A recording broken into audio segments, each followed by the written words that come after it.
I was 10 when I realized my parents would never love me like they love my brother. I was 16 when they spent my college fund on his BMW. I was 23 when I stopped waiting for their approval and started building my own empire. Funny how life works. The daughter they deemed unworthy now controlled the financial fate of their failing family. As I stood in the hospital after my father's heart attack, watching their anxious faces, I wondered, does revenge truly heal old wounds? Or could I build something more valuable than the inheritance they never planned to give me? Just before we get back to it, I'd love to know where you're watching from today. And if you're enjoying these stories, make sure you're subscribed, because tomorrow's special episode is one you definitely don't want to miss. If you'd asked 16-year-old me where I'd be in 15 years, I would have said, anywhere but here. I never imagined I'd create an empire from nothing. But then again, I never imagined my own family would think so little of me either.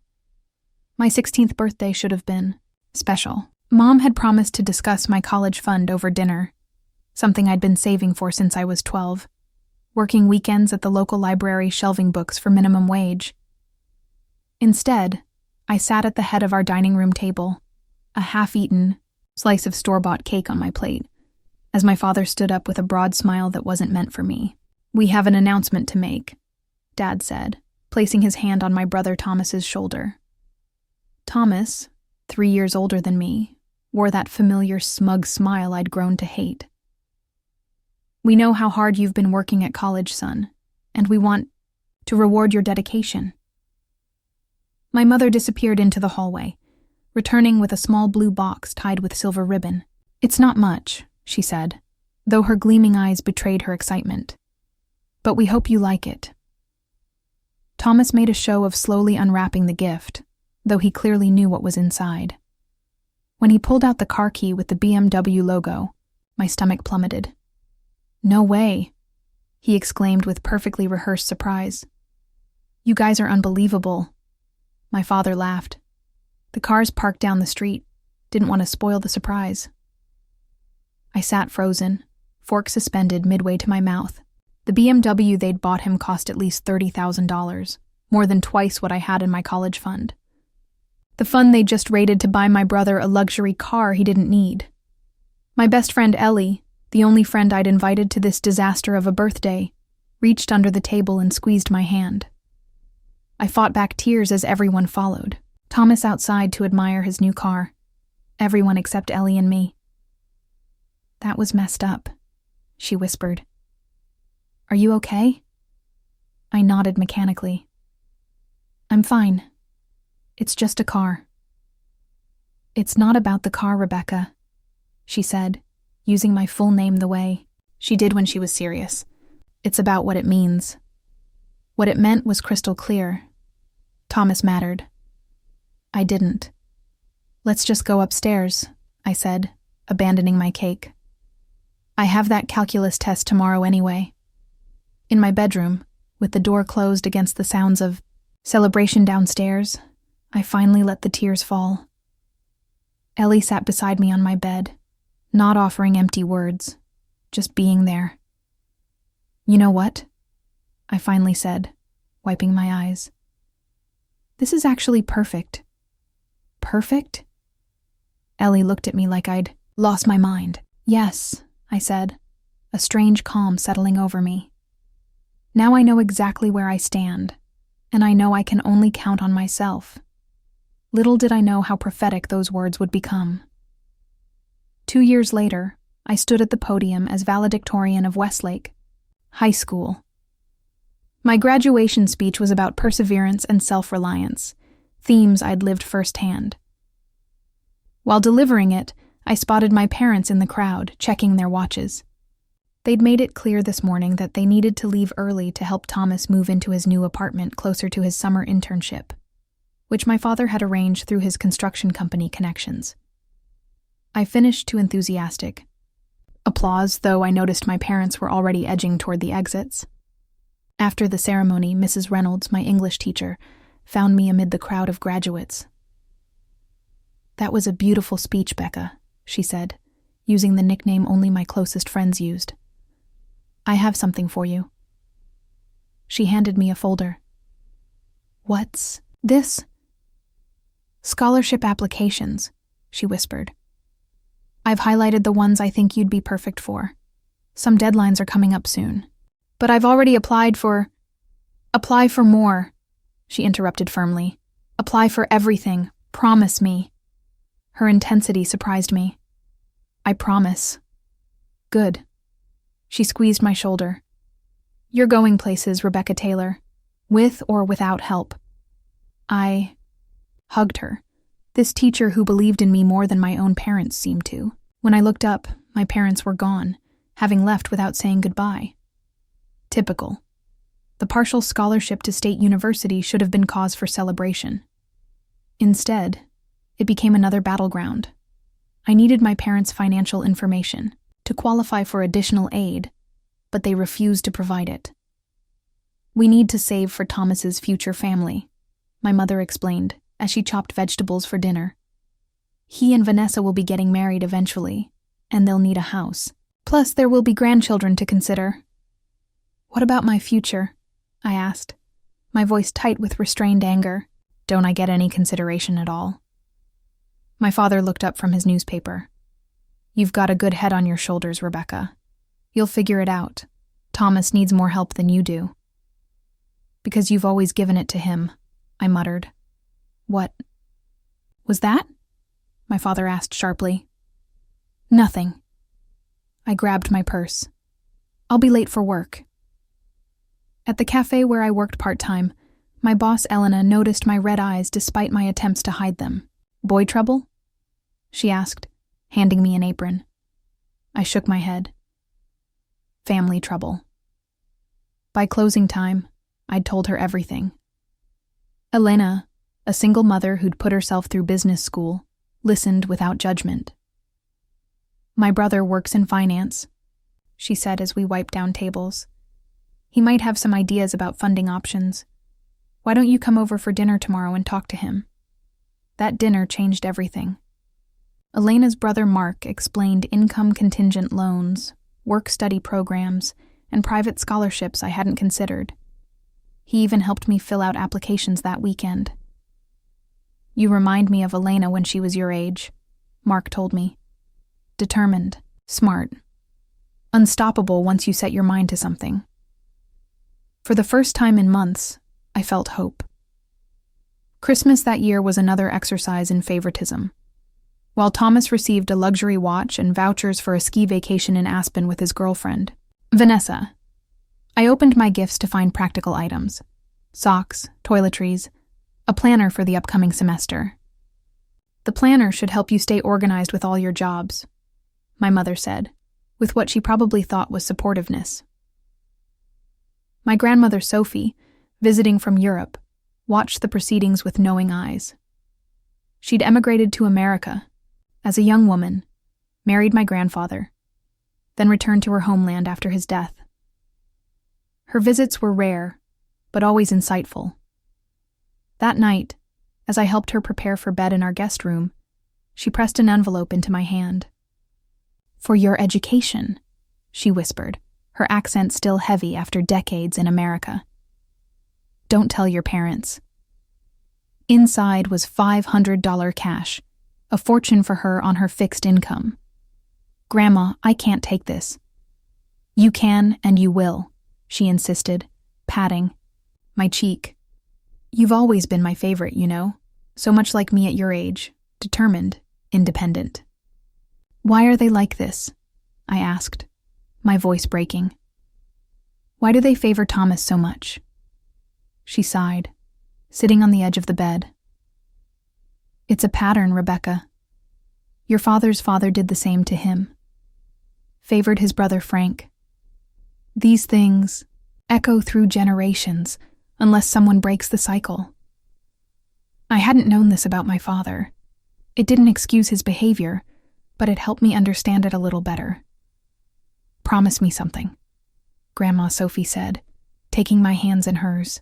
Promise you won't let their limitations become yours. I promise, I whispered. The next summer, I learned my father's construction company had an opening for an office manager. With 2 years of business courses under my belt and excellent organizational skills, I thought I'd be perfect for the role. I even prepared a detailed presentation on how I could modernize their filing system and implement digital tools to improve efficiency. But my father hired Thomas's friend Brad without even interviewing me. I discovered this when I overheard him talking to my mother in the kitchen one evening. Rebecca would just get married and leave anyway, he said dismissively. Why invest in her career? Besides, Brad's father is on the city council. This could help us secure that downtown development contract. I stood frozen in the hallway, my carefully prepared presentation folder clutched in my hands, as my mother murmured her agreement. Neither of them saw me slip back upstairs. My dreams of working in the family business shattered. That night, I updated my resume and applied for 3 internships in financial services firms. If I couldn't join the family business, I'd build my own path. When Grandma Sophie fell ill during her visit the following year, it fell to me to care for her. My parents and Thomas were too busy with work and social obligations to help. I took time off from my campus job and arranged my classes to allow me to be with her at the hospital. During those long hours by her bedside, she told me stories about our family, stories I'd never heard before. Your father was a sensitive boy, she said one afternoon, her voice weak but clear. His father never understood him, always compared him to his brother Frank, who was athletic and popular. Your father tried so hard to please him, but nothing was ever good enough. So now he's doing the same thing to me, I said, adjusting her pillows. Patterns repeat, she said sadly. But you, my dear Rebecca, you have the strength to break the pattern when your time comes. I wasn't sure what she meant then. I was too focused on my own pain to think about future generations. The truth about how deeply my parents' favoritism ran came out at a family reunion that summer. Uncle Phil, my father's younger brother, had too much to drink and pulled me aside as I was helping clean up after dinner. It's not right how they treat you, he slurred, swaying slightly, especially when they've set up Thomas's kids for life already. What do you mean? The trust fund, he said, as if it were common knowledge. Your parents set it up years ago for Thomas's future children. Put in a bundle after he graduated college. Your dad mentioned it at golf last month. I confronted my mother that night as she was getting ready for bed. Her face in the vanity mirror hardened when I mentioned the trust fund. That's family business, Rebecca. You shouldn't be listening to Phil when he's been drinking. Is it true? I persisted. She turned to face me, her expression cold. Yes, it's true. Thomas will have children to provide for someday. And what about my future children? I asked, my voice shaking. Her answer cut deeper than anything she'd ever said to me. Your children won't need inheritance. They'll have your ambition. She didn't mean it as a compliment, but in that moment, something crystallized inside me. I would succeed, not despite my parents' lack of support, but because of it. Their neglect had forged in me a determination Thomas would never understand. College became a grueling marathon of work and study. I took on 3 jobs: tutoring, weekend shifts at a bookstore, and nights at a 24-hour diner, while maintaining a full course load. Sleep became a luxury I could rarely afford. My roommate Jasmine quickly became more than just someone who shared my space. A computer science major with a passion for financial applications, she came from a family situation eerily similar to mine. My parents invested everything in my brother's restaurant, she told me one night as we sat cross-legged on our dorm floor, eating ramen. When it failed, they blamed me for not helping enough, even though I was in high school and couldn't legally work at a place serving alcohol. We formed an unlikely friendship, born of shared hardship and determination. Late at night, when we should have been sleeping, Jasmine taught me coding basics on her laptop. Financial tech is the future, she insisted. If we can create something that helps people like us, young, broke, trying to build something from nothing, we could really make a difference. Together, we made a pact to succeed, regardless of what our families thought possible. Thanksgiving of my junior year marked another turning point. I brought home my boyfriend Michael, a brilliant engineering student on scholarship, hoping against hope that my parents would welcome him. Instead, they were coldly polite, asking pointed questions about his family background and future prospects in ways that made it clear they found him lacking. Meanwhile, they fawned over Thomas's girlfriend Vanessa, whose father owned a successful venture capital firm.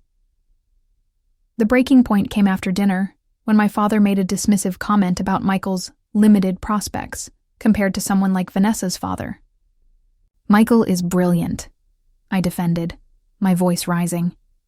"He's already been approached by tech companies for when he graduates.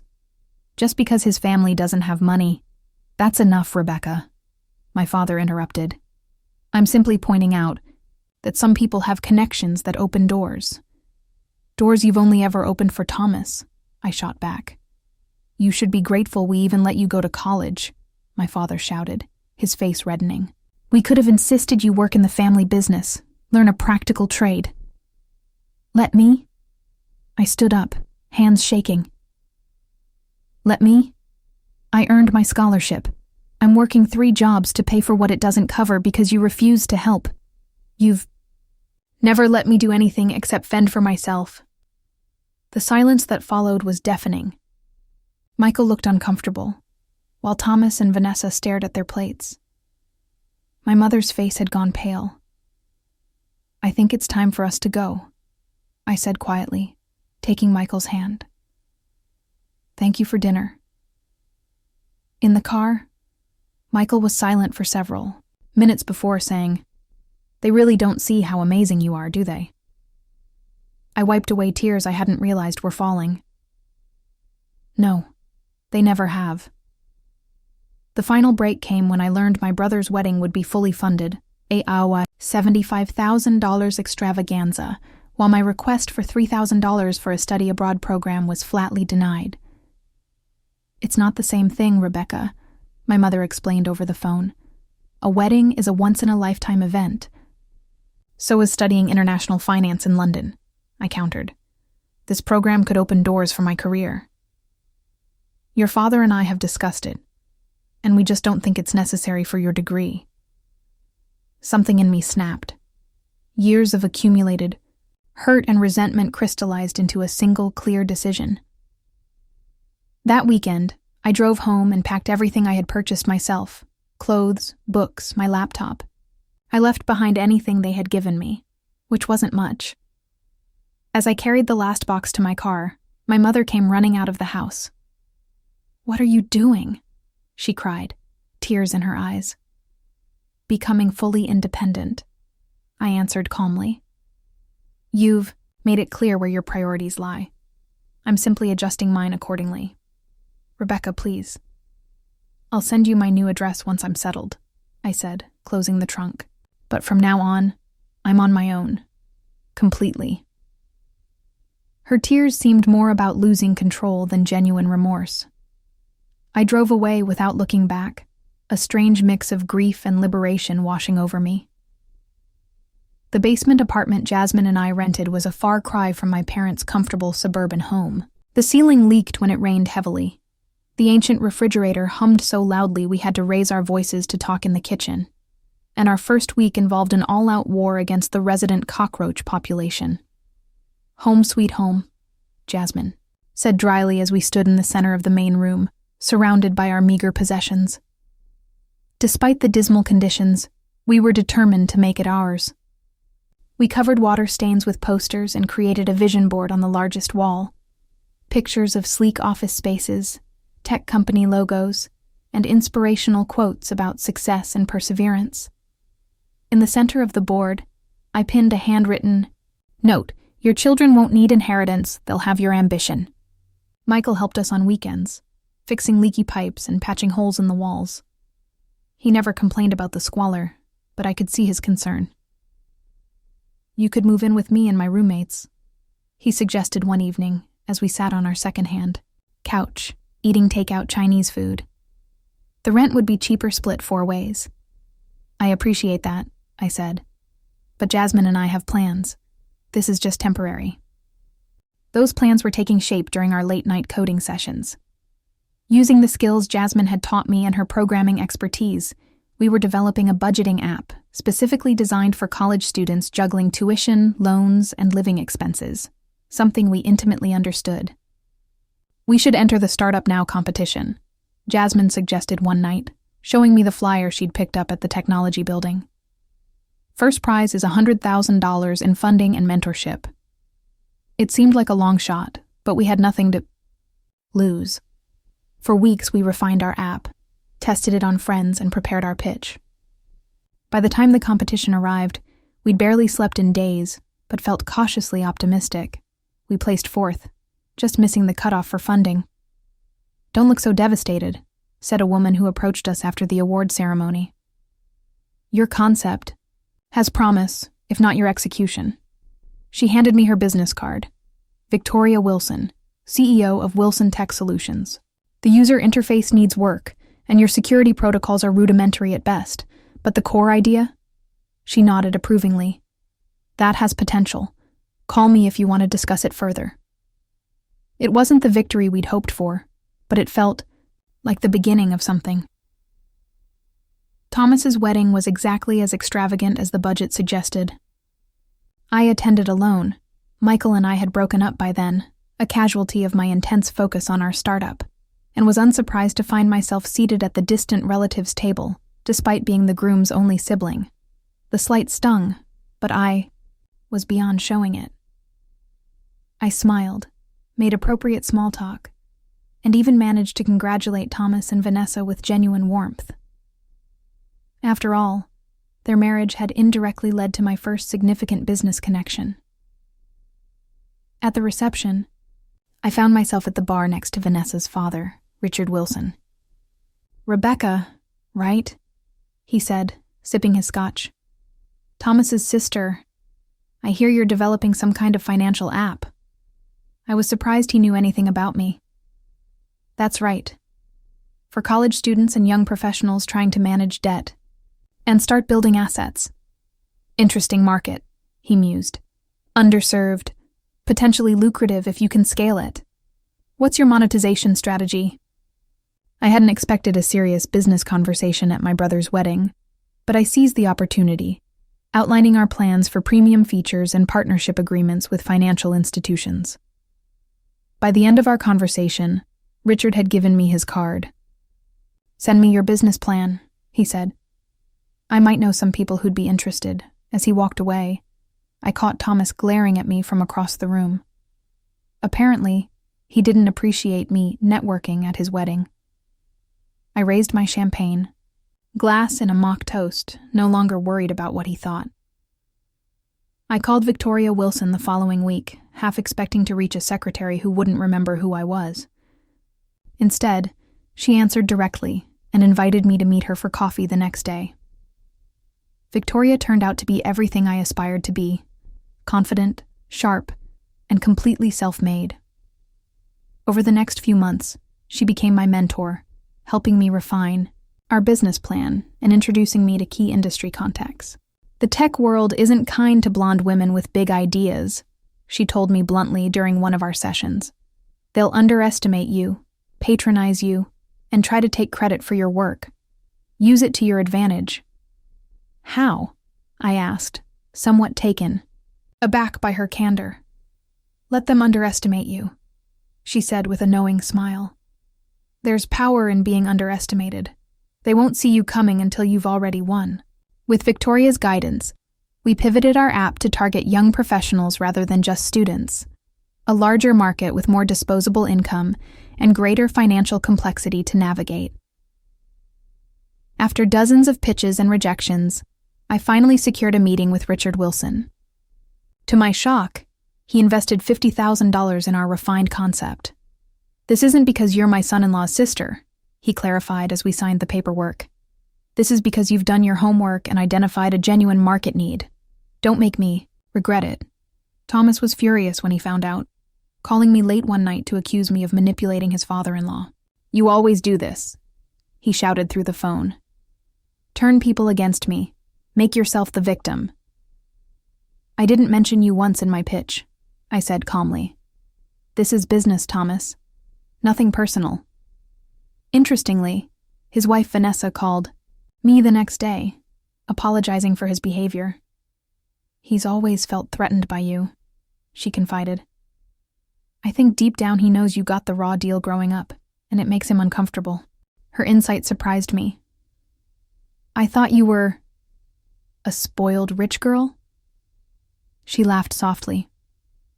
There's more to all of us than meets the eye, Rebecca. For what it's worth, I think your app is brilliant. I've already downloaded it. The stress of building a business while working full-time began to take its toll. Not just on my health, but on my relationship with Michael. What had started as mutual support had devolved into arguments about my constant work schedule, and his feeling neglected. I'm not asking you to give up your dreams, he said during what would be our final fight. I'm asking you to make room for our relationship alongside them. This is temporary, I insisted. Once we get the app launched and stable, then it will be something else, he interrupted. Another goal, another milestone. Rebecca, I grew up with nothing. I know what it's like to be hungry, to be scared about where you'll sleep. I've worked hard to get where I am, but I want stability now, security, not another gamble. I realized then that our paths had diverged beyond repair. His childhood poverty had made him crave safety and predictability, while my family's rejection had driven me to prove myself at any cost. I'm sorry, I said, truly meaning it. I don't think I can be what you need right now. After he left, I threw myself even harder into work, often sleeping on the office floor, rather than going home to an empty apartment after Jasmine moved out to live with her boyfriend. 2 days before our scheduled app launch, disaster struck. Our beta testers discovered a major security flaw that could potentially expose users' financial data. After 48 sleepless hours trying to fix it, I called Victoria in tears. I've tried everything, I sobbed into the phone. If we delay the launch, we lose our marketing momentum. But if we launch with this flaw, you'll destroy user trust before you've built it, she finished. Hang tight. I'm sending someone over. An hour later, Dr. Alexander Kim arrived at our office. A renowned cybersecurity expert, he initially seemed unimpressed with our operation. So, this is what a startup looks like these days, he said, glancing around our Spartan workspace. Show me the problem. For the next 12 hours, he worked alongside us, fixing the security flaw and strengthening our entire system against future vulnerabilities. By morning, the app was secure and ready for launch. As he was leaving, I asked why he'd helped us. Victoria doesn't call in favors lightly, he said. If she thinks what you're building matters, then it probably does. He handed me his card. Call me when you're ready to talk about serious security infrastructure. You'll need it sooner than you think. Our app launch exceeded all expectations. Several tech blogs featured it as their app of the week, and downloads quickly surpassed our projections. User feedback was overwhelmingly positive, with many praising its intuitive interface and practical features. My parents sent a generic congratulations text but made no effort to understand what I'd built or why it mattered. Their indifference no longer had the power to hurt me. I was too busy building something meaningful. Meanwhile, Grandma Sophie, now living in a retirement community, proudly told everyone about her granddaughter, the CEO. She called me weekly for updates, genuinely interested in every detail of our progress. With our initial success came the ability to rent our first real office space, a small converted warehouse with concrete floors and exposed brick walls. We furnished it with secondhand desks and chairs, but it felt like a palace compared to our basement apartment days. In my office, I hung a framed copy of my mother's words. Your children won't need inheritance. They'll have your ambition. Jasmine questioned why I'd memorialize such a hurtful statement, because every time I doubt myself, every time I think about giving up, I look at those words and remember why I started, I explained. It's not about proving her wrong anymore. It's about proving myself right. Our fledgling success soon attracted attention from larger players in the financial technology space. One company in particular, Finance Forward, made it clear they intended to launch a similar product with features suspiciously like ours, leveraging their established user base to crush us before we could gain traction. After a week of panicking and strategizing, I made a bold decision. Instead of preparing for war, I requested a meeting with Finance Forward CEO, Jackson Murphy. "You want to collaborate?" he asked incredulously when I laid out my proposal. "Why would we partner when we could simply outcompete you?" "Because what we've built is just the beginning," I said confidently. "We understand our market in ways you don't, and we're nimbler than your organization. Together we could dominate this space. Separately, we'll spend resources fighting each other instead of innovating." It was a gamble, presenting ourselves as valuable partners rather than easy prey. But it worked. We negotiated a collaboration agreement that preserved our independence while giving us access to their distribution channels. The move earned us respect from industry veterans who had previously dismissed us as just another doomed startup. People started taking us seriously, not as a cute side project run by ambitious young women, but as a legitimate business with genuine growth potential. As I signed the collaboration agreement, I thought about how far we'd come from that dank basement apartment and our dreams pinned to a wall. This was just the beginning. I had an empire to build. 5 years can change everything. What began as a desperate gamble in a cockroach-infested basement had transformed into something I barely recognized when I looked around.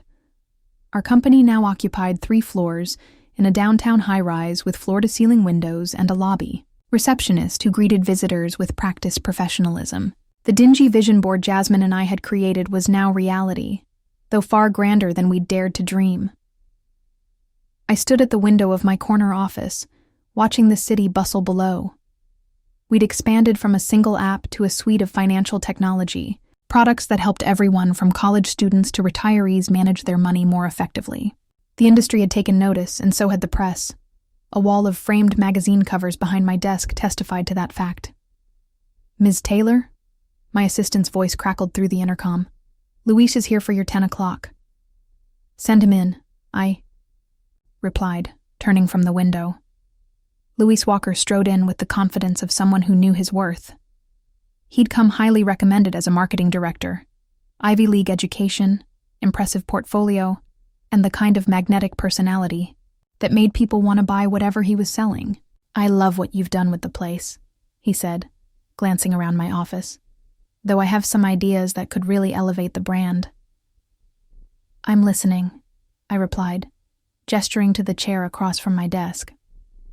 For the next hour, Luis outlined a vision that was bolder and more ambitious than anything we'd considered.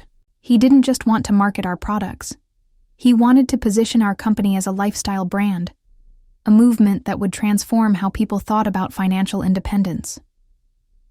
"Most people think small," he said, leaning forward intently. "You've built something impressive, but it could be so much more. Your story, going from nothing to this, that's powerful. That's what we should be selling." I hired him on the spot, not just for his marketing acumen, but because he saw possibilities I hadn't yet imagined. I needed people who would push me beyond my comfort zone. As we shook hands to seal the deal, I felt my phone vibrate with a notification. I checked it after Luis left and froze.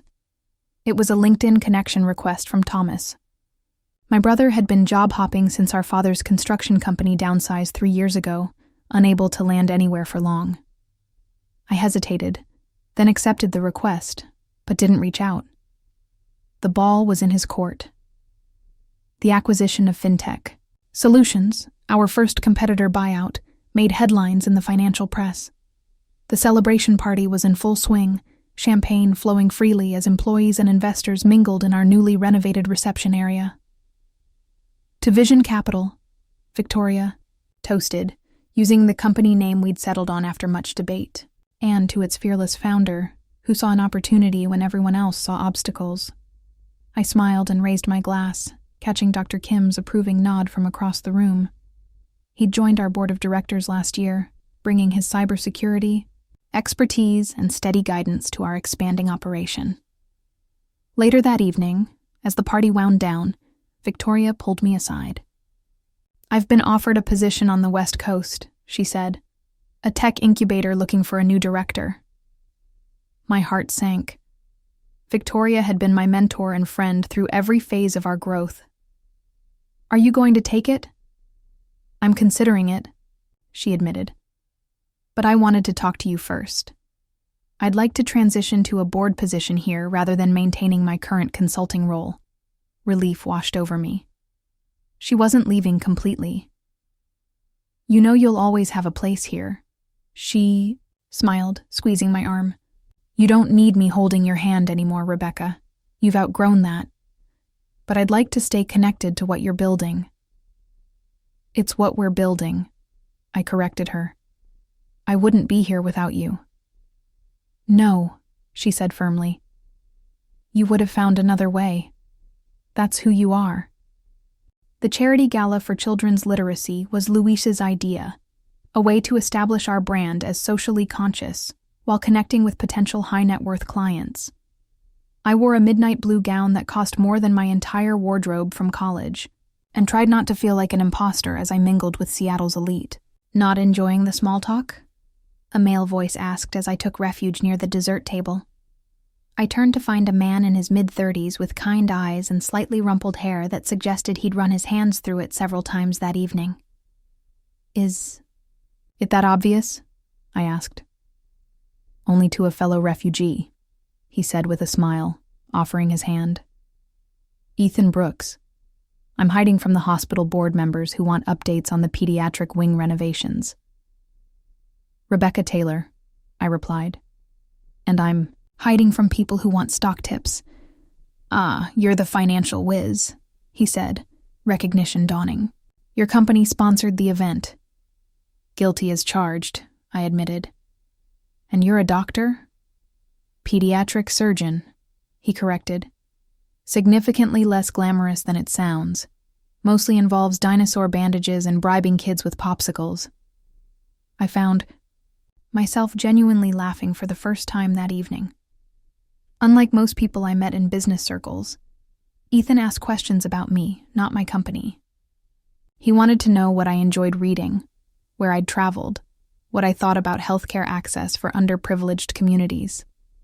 He didn't seem impressed by my success, so much as interested in my passion for financial literacy. When he asked for my number at the end of the night, I surprised myself by giving it to him. After Michael, I'd sworn off relationships, too focused on building my company to make time for romance. But something about Ethan's unpretentious warmth intrigued me. Our first date was a disaster, a fancy restaurant where the power went out midway through dinner. Our second was a walk through the park that turned into a downpour. By the third, I was completely charmed by his ability to find humor in every setback. "The secret to surgery is the same as the secret to life," he told me one evening as we sat on his balcony watching the sunset. "Expect complications and be ready to adapt." Unlike Michael, who had wanted me to slow down, Ethan supported my ambition, while gently reminding me that there was more to life than quarterly earnings. He showed up at my office with takeout when I worked late and understood when I had to cancel plans for a business emergency. But he also pulled me away for weekend hikes and museum visits, creating pockets of peace in my chaotic schedule. For the first time, I began to understand what balance might look like. Entrepreneur of the Year wasn't an award I'd ever aspired to, yet there I was, standing at a podium in front of hundreds of industry leaders, accepting a glass trophy that symbolized how far I'd come. "This recognition belongs to everyone who believed in our vision," I said, looking out at the crowd. To Jasmine, who coded beside me in a basement apartment when we couldn't afford office space. To Victoria, who saw potential where others saw inexperience. To Dr. Kim, who saved us from a security disaster hours before launch. To Elena from the cafe, who connected me with her brother when I couldn't afford college. And to Mrs. Reynolds, my high school English teacher who secretly helped me apply for scholarships. I deliberately made no mention of family. They hadn't been part of this journey. Yet later that night, checking my phone in the hotel room, I found a voicemail from my father. The first direct contact in years. Rebecca. His voice sounded older, more hesitant than I remembered. I saw you on the business channel, the award thing. Congratulations. Your mother and I are, well, we're proud of what you've accomplished. Call sometime if you want. I sat on the edge of the bed, phone in hand, unsure how to feel. Part of me wanted to delete the message and continue as if I'd never received it. Another part, a part I thought I'd buried years ago, felt a flicker of that childhood yearning for parental approval. I didn't call back. Not then. But I didn't delete the message either. Singapore was 13 hours ahead of Seattle, making coordination with our new international office challenging. Jasmine had volunteered to relocate and oversee the expansion, a move that made business sense but left me feeling untethered. We'd been partners through everything, and even though we video called daily, it wasn't the same. The night before her flight, we sat on the floor of her empty apartment with takeout containers between us, reminiscing about how far we'd come. Remember, when we thought success would be making enough to afford an apartment without roommates? She laughed, picking at her pad thai. Or when we celebrated landing 5 new users in a day, I added. And now look at us. International expansion, investor meetings, office space with actual windows. She shook her head in wonder. We did it, Becca. You sound like we're at the finish line, I said. We're just getting started. She studied me for a moment. Just promise me something? Anything. Don't let it consume you completely, she said, suddenly serious. Success is the best revenge, but don't let bitterness be your only fuel. There's more to life than proving your parents wrong. I'm not bitter, I protested. She raised an eyebrow. You still have your mother's words framed in your office. I didn't have a good response to that. The Rebecca Taylor Foundation launched with a gala event attended by business leaders, educators, and the first cohort of scholarship recipients, 20 young people from challenging family backgrounds who showed exceptional promise. Standing at the podium, I shared my story publicly for the first time, not as a sob story, but as evidence that family support, while valuable, wasn't a prerequisite for success. What matters most is believing in yourself even when, especially when, the people who should believe in you don't, I told the audience. My foundation exists to provide not just financial support, but mentorship and community for those building their futures without a safety net. After the speeches, a young girl approached me, tears streaming down her face. She couldn't have been more than 16, with determined eyes and a nervous energy I recognized all too well. My parents say girls don't belong in engineering. She said, her voice breaking. They won't help with college because they think I should just get married. I felt a surge of protective anger on her behalf, mixed with déjà vu so strong it nearly knocked me over. What's your name? I asked. Olivia, she replied, wiping her eyes. Well, Olivia, I happen to know an excellent engineering program that needs interns, I said, pulling out my business card. Email me your resume tomorrow. The smile that broke across her face was worth every late night, every sacrifice, every moment of doubt I'd experienced building my company. Our R&D team, led by Dr. Kim, developed a revolutionary financial security protocol that became the industry standard. The patent celebration coincided with a profile of me in Forbes, which included a quote from Thomas claiming he had always supported my business ideas. Are you going to correct the record? Dr. Kim asked as we reviewed the article in my office. What would be the point? I shrugged.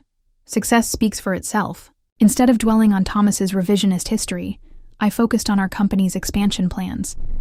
We were in talks to open offices in London and Tokyo, and our user base had crossed the 10 million mark.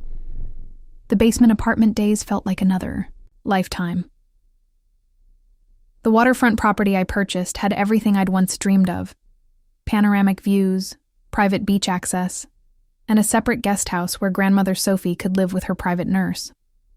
At 84, her health was declining, but her mind remained sharp as ever. During her welcome dinner, after the nurse had helped her to bed, I found myself lingering in her room, looking at old family photos she'd arranged on the dresser. "He wasn't always so hard," she said, following my gaze to a picture of my father as a young man, laughing with his arm around my mother. "Before the pressure got to him." "What pressure?" I asked, sitting on the edge of her bed. She opened a drawer in her nightstand and pulled out a worn leather album. Inside were letters, photographs, and newspaper clippings I'd never seen before. "Your grandfather was a difficult man," she explained, showing me a stern-faced man in a formal portrait. "He believed in tough love, especially with your father. Nothing was ever good enough. When your Uncle Frank came along, he became the golden child. Sound familiar?" I nodded, throat tight. "These patterns echo through generations," she continued, turning pages to show me more family history. "Your father became what he knew, and in some ways, so have you." "I'm nothing like him," I protested. "Aren't you?" she asked gently. "Driven, uncompromising, unable to forgive." Her words stung because there was truth in them. I had built my success partly out of spite, using rejection as fuel. The revelation that my parents were products of their own damaged upbringing didn't excuse their behavior, but it helped me see them as flawed people rather than monsters who had deliberately set out to hurt me. "It's not too late to break the cycle," Grandmother Sophie said, patting my hand. "For any of you." The partnership with First National Bank tripled our company's valuation overnight. The press coverage was extensive, bringing me back into the orbit of people I'd left behind years ago. High school classmates suddenly remembered our special connection. Former professors claimed they'd always known I'd go far. Even Michael, now working in middle management at a tech firm, sent an email suggesting we catch up. I politely declined. The past was the past, and I was focused on the future, specifically our upcoming initial public offering. The morning we went public, I stood on the balcony of the stock exchange, surrounded by my executive team, major investors, and board members. Victoria stood to my right, Dr. Kim to my left, both beaming with pride as I prepared to ring the opening bell. In the crowd below, I caught a glimpse of familiar faces, my parents, older but unmistakable, watching the live stream on their phones. They hadn't been invited. Somehow they'd found out and shown up anyway. Our eyes met briefly across the distance. I gave them a small nod of acknowledgement before turning my attention back to the ceremony, to my chosen family, Jasmine, back from Singapore for the occasion, Victoria, Dr. Kim, Ethan, and our key team members. As the bell rang and cheers erupted around me, I felt a complex mix of emotions. Triumph, certainly. Vindication, absolutely. But also a strange emptiness I hadn't anticipated. I had proven myself beyond question. Built an empire from nothing, achieved more than anyone, especially my family, had thought possible. So why did it feel like something was still missing? The call came on a Tuesday afternoon while I was in a board meeting. My assistant slipped me a note. "Your mother called. Father in hospital. Heart attack." I excused myself immediately, heart pounding as I called her back. "How bad is it?" I asked without preamble when she answered. "They're saying it's serious," she replied, her voice thin with worry. "He's in surgery now." "Which hospital?" "Seattle Memorial. I'll be there in 20 minutes. I hadn't set foot in my parents' world in years, yet I found myself rushing to the hospital without hesitation. Whatever had happened between us, he was still my father. The scene in the cardiac ward waiting room hit me like a physical blow. My mother looked suddenly old, her hair more gray than blonde, deep lines etched around her eyes. Thomas was there too, arguing with a doctor about treatment options, his voice rising with barely contained panic. When they saw me, everything stopped. Thomas fell silent mid-sentence. My mother's eyes widened in surprise. "You came," she whispered, rising from her chair to embrace me. She felt smaller than I remembered, fragile in my arms. "Of course I came," I said, surprised to find I meant it. The next few hours passed in a blur of medical updates, coffee from vending machines, and awkward small talk that carefully avoided any topic of substance. Thomas paced the waiting room, like a caged animal, while my mother twisted her wedding ring around her finger, in a nervous gesture I remembered from childhood. When the surgeon finally emerged to tell us my father had survived the operation, but remained in critical condition, the collective relief was palpable. As we were allowed in 2 at a time to see him, my mother naturally went first, with Thomas accompanying her. I stayed behind, trying to process the strange reality of being back in my family's orbit after so many years of deliberate distance. When a social worker approached with a clipboard full of forms, I found myself listening with growing concern. "And these are the financial assistance options, should they be needed," she was explaining to my mother when they returned. "The cardiac rehabilitation program is quite comprehensive, but insurance doesn't always cover the full course of treatment." The look that passed between my mother and Thomas spoke volumes. They were struggling financially, something I'd had no idea about despite my company's sophisticated data analytics that could predict a stranger's credit score with frightening accuracy. "I'll handle the medical expenses," I said, the words out before I'd fully considered them. 3 pairs of eyes turned to me in surprise. "We couldn't ask that of you," my mother began, but her relief was evident. "You didn't ask," I replied simply. I offered. Later, as Thomas and I rode the elevator down to the cafeteria in uncomfortable silence, he finally spoke. "Dad's company has been failing for years," he admitted. "The recession hit construction hard and he refused to modernize operations. I tried to help, but..." He trailed off, running a hand through his hair. A nervous gesture so like our father's it startled me. "Why didn't you reach out?" I asked. "You know what I do for a living." He gave me a look that was equal parts resentment and shame. "Why would you help? After everything?" I had no good answer for that. Would I have helped if they'd asked before this medical emergency forced our paths to cross? I honestly didn't know. The family home I hadn't visited in years was a shock to my system. The once pristine suburban house was showing clear signs of neglect. Peeling paint, overgrown landscaping, a broken step on the front porch. Inside was worse: worn furniture, outdated appliances, a general air of making do rather than thriving. "Your father always meant to fix that step," my mother said apologetically as she let me in. But with his back problems, while looking for insurance documents in my father's office, I opened a drawer to find stacks of newspaper and magazine, clippings about me and my company, every article, interview, and mention, carefully preserved in chronological order. A folder labeled Rebecca contained printouts of press releases from my company's website, announcements of our charitable foundation, even the program from the Entrepreneur of the Year ceremony.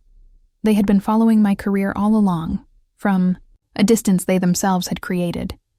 The other surprise awaited upstairs. My childhood bedroom remained exactly as I'd left it.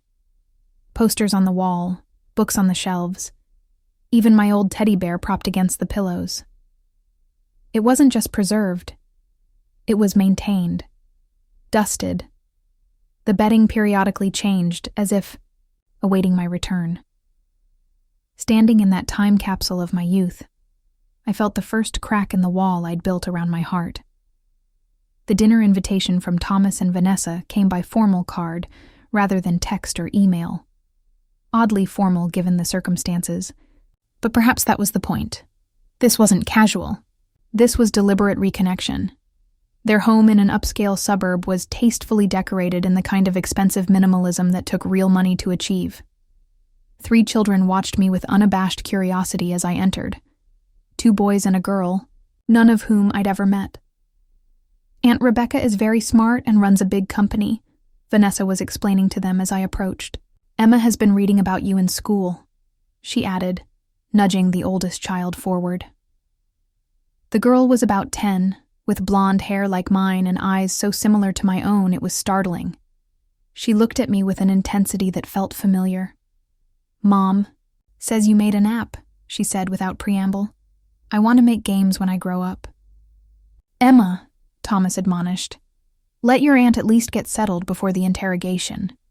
But I was charmed by her directness. "I'd love to hear about your game ideas," I told her. "Maybe after dinner?" Throughout the meal, I caught Vanessa watching, me with thoughtful consideration while Thomas oscillated between overly eager host and distracted participant, clearly nervous about something. When the children were excused to finish homework, Vanessa nudged him. "We wanted to talk to you about something," he began, then hesitated. "A business opportunity," Vanessa supplied, her tone practical. "Thomas has been developing a concept for sustainable building materials, but we need investment to get it off the ground." Ah, so that was the reason for the reconciliation attempt. Not genuine remorse, but financial need. "We have a solid business plan," Thomas continued, warming to the subject. "The market for eco-friendly construction is expanding rapidly, and with my industry knowledge and your business expertise," I listened politely as he outlined a venture that actually had merit, despite his clumsy presentation. Vanessa interjected occasionally with market research and projected returns, clearly the more business-minded of the pair. "I'll need to see the full proposal," I said when he finished, neither committing nor dismissing the idea outright. "Send me the details and I'll review them." Thomas looked disappointed at my measured response, but Vanessa seemed to understand my caution. As I prepared to leave, Emma appeared with a tablet, eager to show me the game concept she'd been developing. Her enthusiasm and creativity reminded me painfully of myself at that age, before disappointment had taught me to guard my dreams. "Everyone says making games isn't practical," she confided as she demonstrated her rudimentary design. "Dad says I should focus on something more realistic." The echo of my own experience was so strong I nearly flinched. "What do you think?"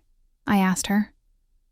She looked up at me, her expression suddenly serious beyond her years. "I think they're wrong. I can do it if I work hard enough." In that moment, I saw myself in her, the determination, the quiet certainty, the refusal to let others define her potential. But I also saw the hurt that could come if her dreams were consistently dismissed. "I think you're right," I told her. "And I'd be happy to introduce you to our dev team sometime. They could show you what game development really looks like." The way her face lit up made something inside me shift. Perhaps there was a way to break the cycle after all. Not through confrontation, but through connection with the next generation. My father's hospital room was quiet, except for the steady beeping of monitors.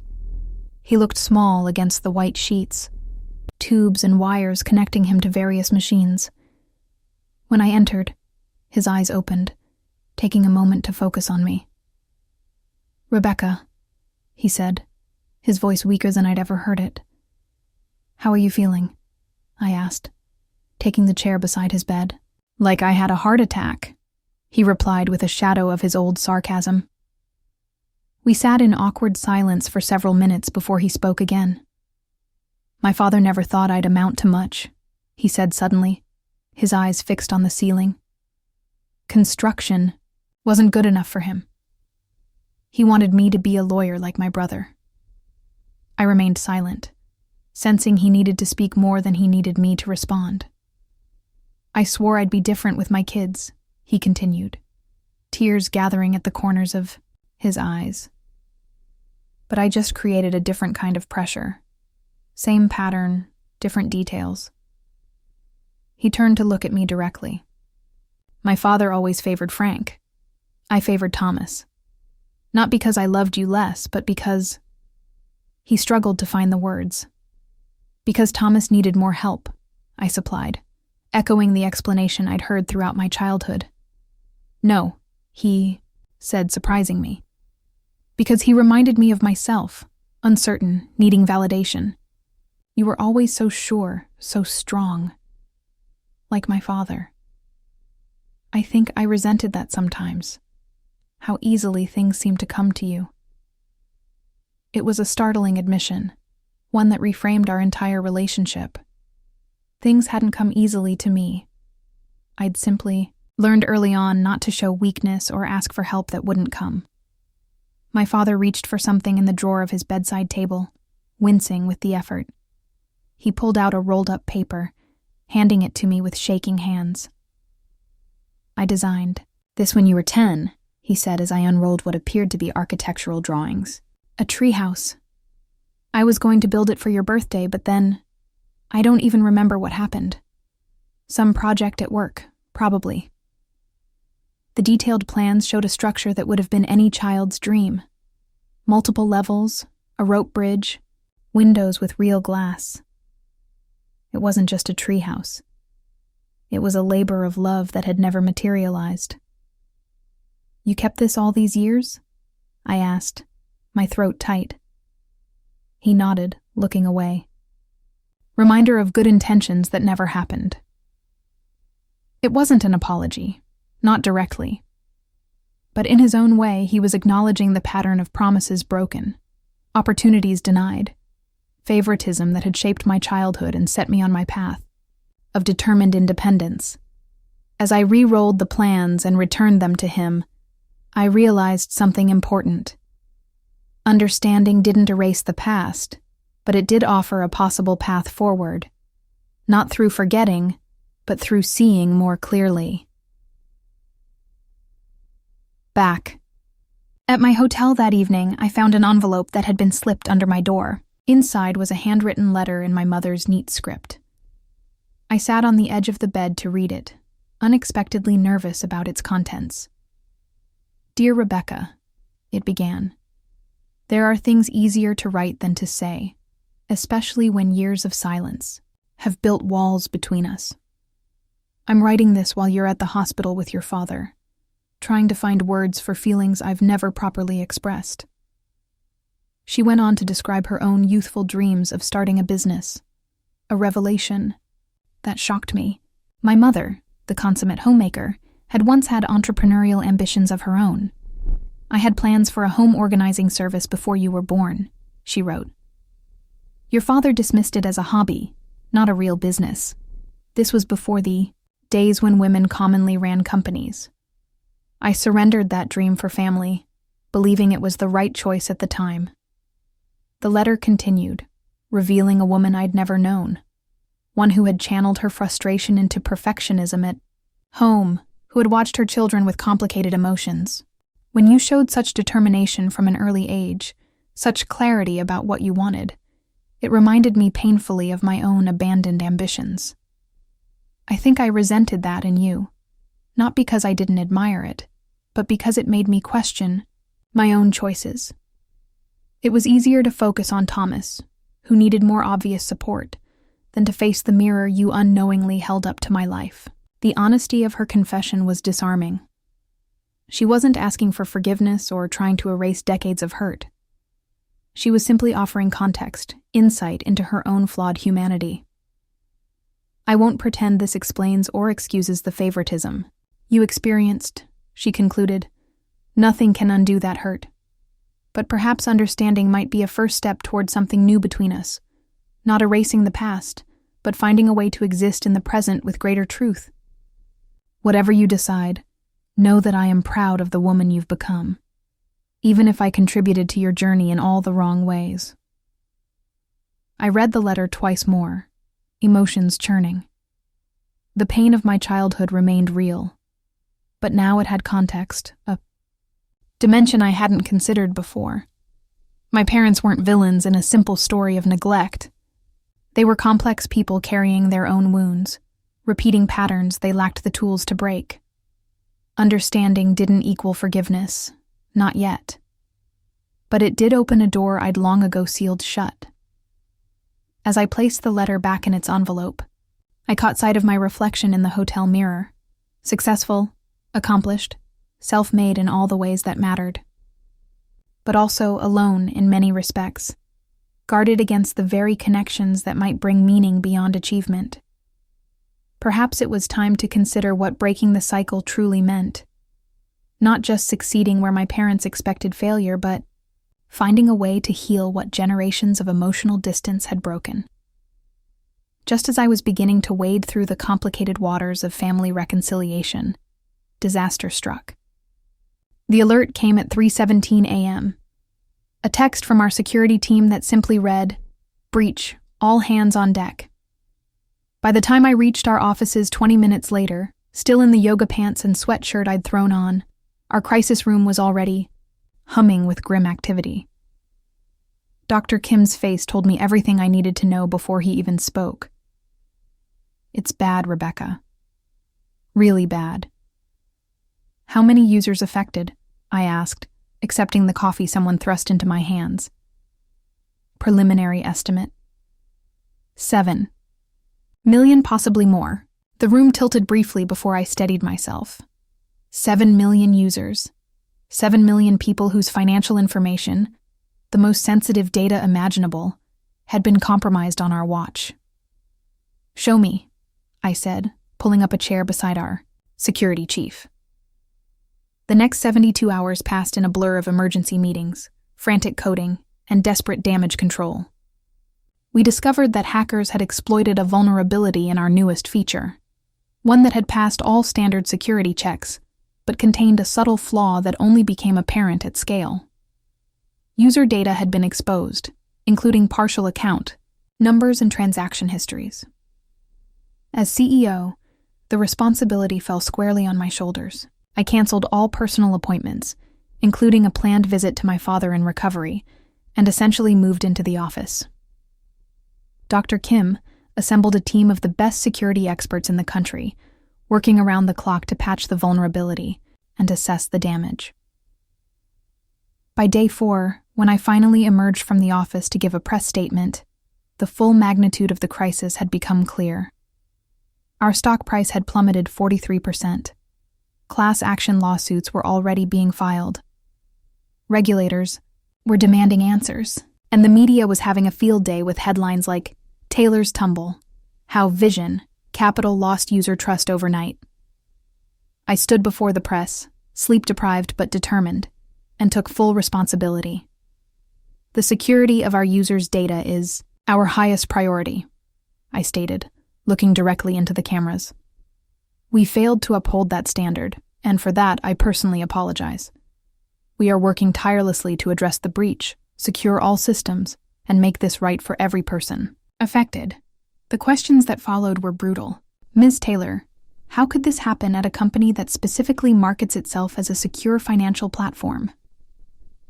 Will you be stepping down as CEO? Are the rumors true that this breach occurred because resources were diverted from security to marketing initiatives?" I answered each as directly as possible, refusing to shift blame or make excuses. But the damage was done. By the time I returned to our offices, the crisis had evolved from merely technical to existential.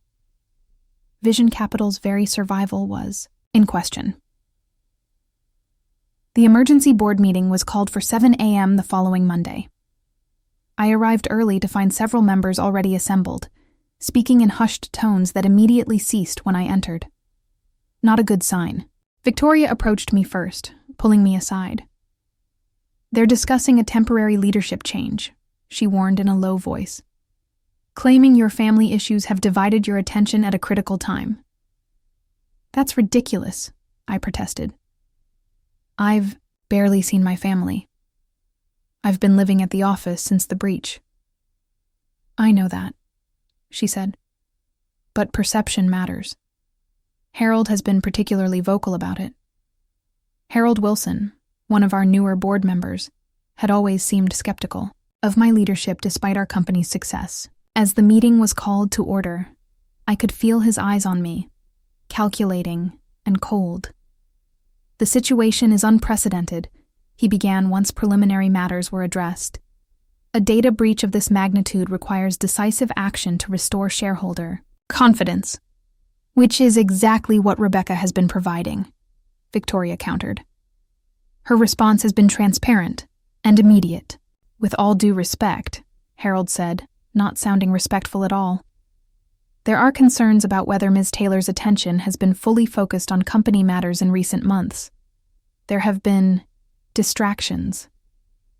If you're referring to my father's heart attack, I said evenly, I can assure you it hasn't impacted my leadership. It's not just that, another board member interjected. There's been talk about your involvement in family business matters, financial assistance to relatives. The appearance of conflict is concerning. I felt a surge of anger, but kept my expression neutral. They were using my brief family reconnection against me, twisting it into evidence of compromised leadership. I've given this company everything, I said, my voice steady despite my internal turmoil. Every day, every night, for years.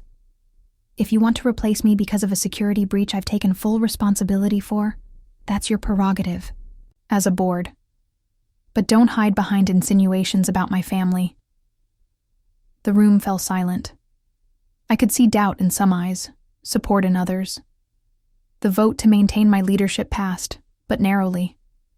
As board members filed out, I knew my position had never been more precarious. The hit piece in the Financial Journal appeared just as we were beginning to implement our recovery strategy. The headline alone made me physically ill. Family drama. And financial disaster. How Rebecca Taylor's divided focus led to Vision Capital's vulnerability. The article was a masterpiece of innuendo and selective facts, quoting anonymous employees about my frequent absences and preoccupation with family matters in the months leading up to the breach. It detailed my parents' financial troubles and my brother's failed business ventures, suggesting I was diverting both attention and potentially resources to family bailouts, rather than company security. Most disturbing was the level of personal detail, information about my father's medical condition, the specific nature of my parents' financial struggles, even a mention of the dinner with Thomas and Vanessa, where they pitched their business idea. These were details only someone close to me could know. This is a hit job, Dr. Kim said, throwing the paper down in disgust after reading it in my office. Someone fed them this information deliberately. But who? I wondered aloud. The board members might question my leadership, but this level of personal detail. Someone on your executive team, he said grimly. Someone with access to your schedule, your personal matters.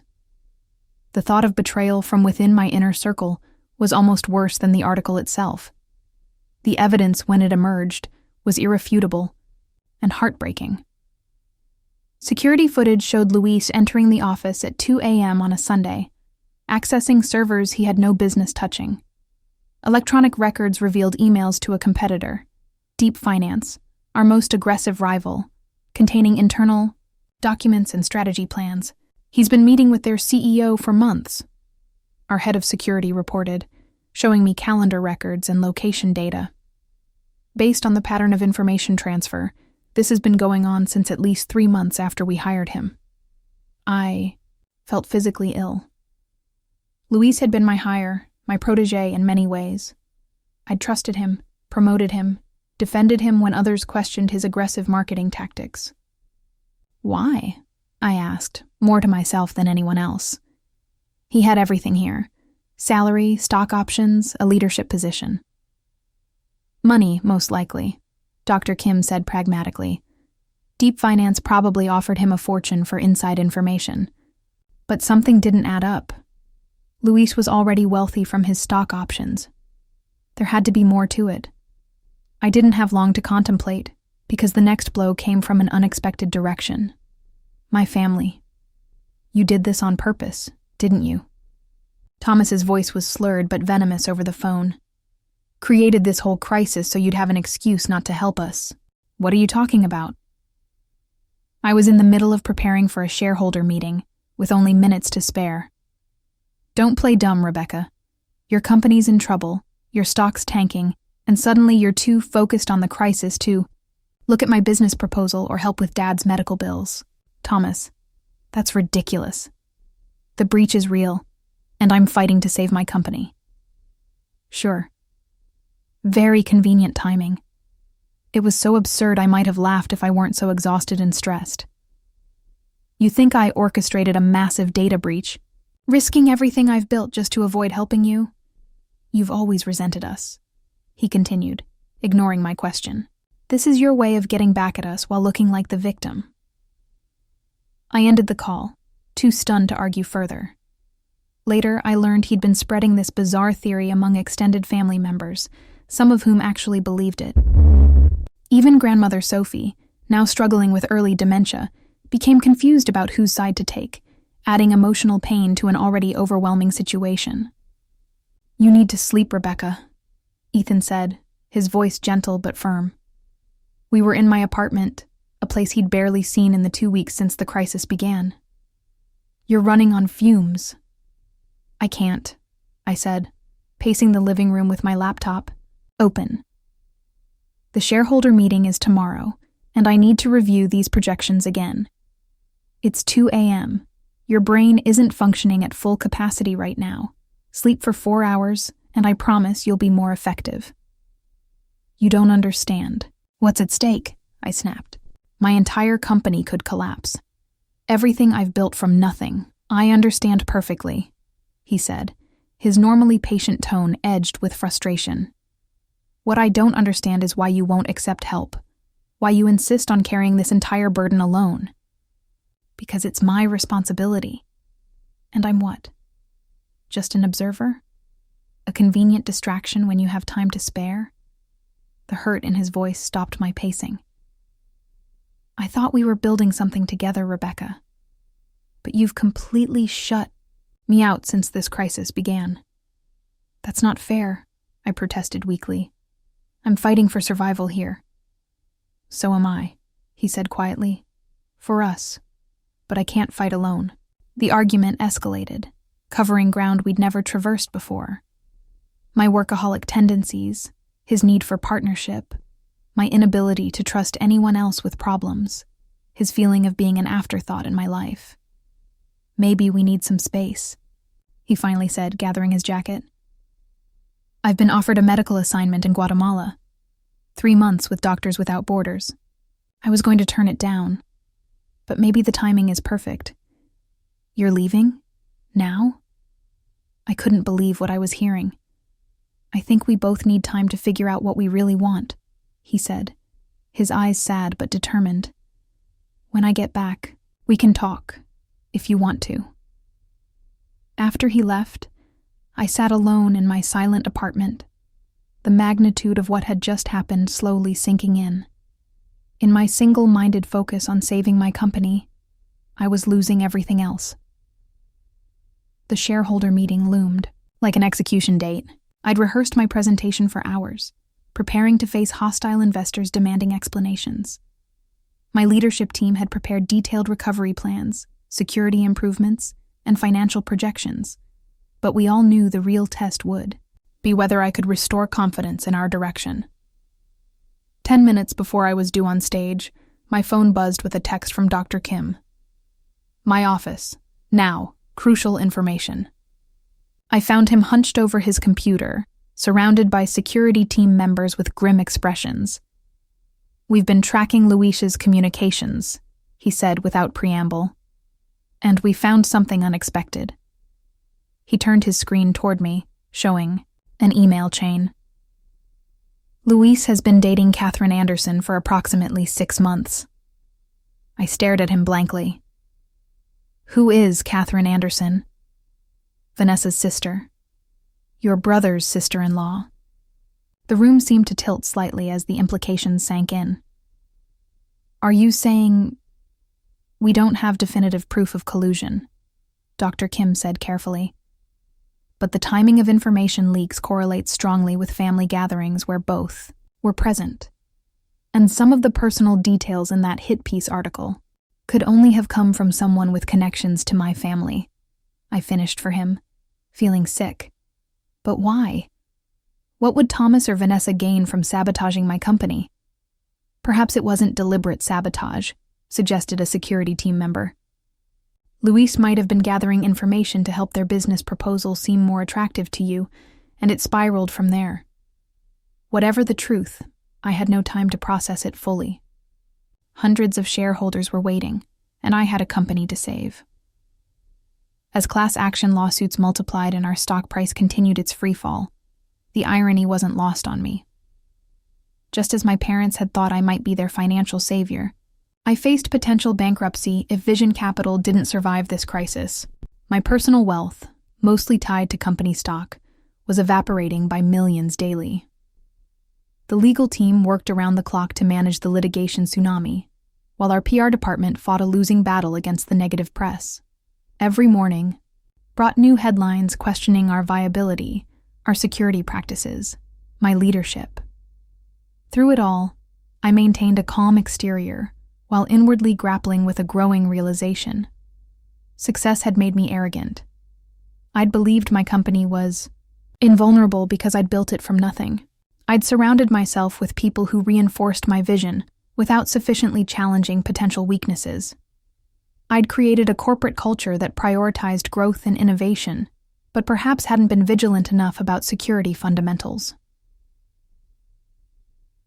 My crisis was partially my creation, born of the same determined independence that had propelled me forward after my family's rejection. The congressional hearing on data security practices was scheduled for 9 a.m. on a Thursday, 17 days after the initial breach. I spent the night before in a hotel room with Dr. Kim and Jasmine, video calling from Singapore, reviewing technical details and preparing for every possible question. Around midnight, I nearly collapsed from exhaustion, my vision blurring as I tried to focus on yet another document. "This isn't working," Jasmine said through the screen. "You need rest, Becca." "I can't afford to be unprepared," I argued weakly. "Remember our basement apartment days?" she asked, her voice softening. "When we thought we'd never have enough money for real office space? When that security flaw nearly destroyed our launch?" I nodded, smiling faintly at the memory. "We survived that with nothing but determination and ramen noodles," she continued. "We'll survive this too, but not if you collapse from exhaustion at a congressional hearing." Dr. Kim, normally so formal, placed a surprisingly gentle hand on my shoulder. 4 hours of sleep will serve you better than 4 more hours of preparation in your current state. Reluctantly, I agreed, setting an alarm for 4 a.m. As I drifted off, my mind returned to those early days, the hunger, the uncertainty, the freedom of having nothing to lose. Somehow, that memory comforted me more than anything else had in weeks. Against the unanimous advice of our PR team, legal counsel, and several board members, I opened my congressional testimony with an unconventional approach. "I'm not here to make excuses," I began, looking directly at the committee members. "Vision Capital experienced a catastrophic security breach on my watch as CEO. The responsibility is mine." A ripple of surprise passed through the room. Most executives in my position would have opened with technical explanations or diffused blame across teams and systems. "What I am here to do," I continued, "is explain exactly what happened, what we've learned, and most importantly, how we're making this right. Not just for our users, but for the entire financial technology industry." For the next 2 hours, I provided detailed, transparent answers about our security protocols, the specific nature of the breach, and our comprehensive response. When technical questions arose, I deferred to Dr. Kim rather than attempting to bluff my way through. The turning point came when Senator Gardner, known for his aggressive questioning of tech executives, leaned forward. "Ms. Taylor, given the magnitude of this failure, why should the American people ever trust your company with their financial information again?" I paused, considering my answer carefully. The prepared talking points dissolved in my mind, replaced by simple truth. They shouldn't, not automatically, not based on our past reputation or my promises today. Trust must be re-earned through actions, not words. What I can tell you is this.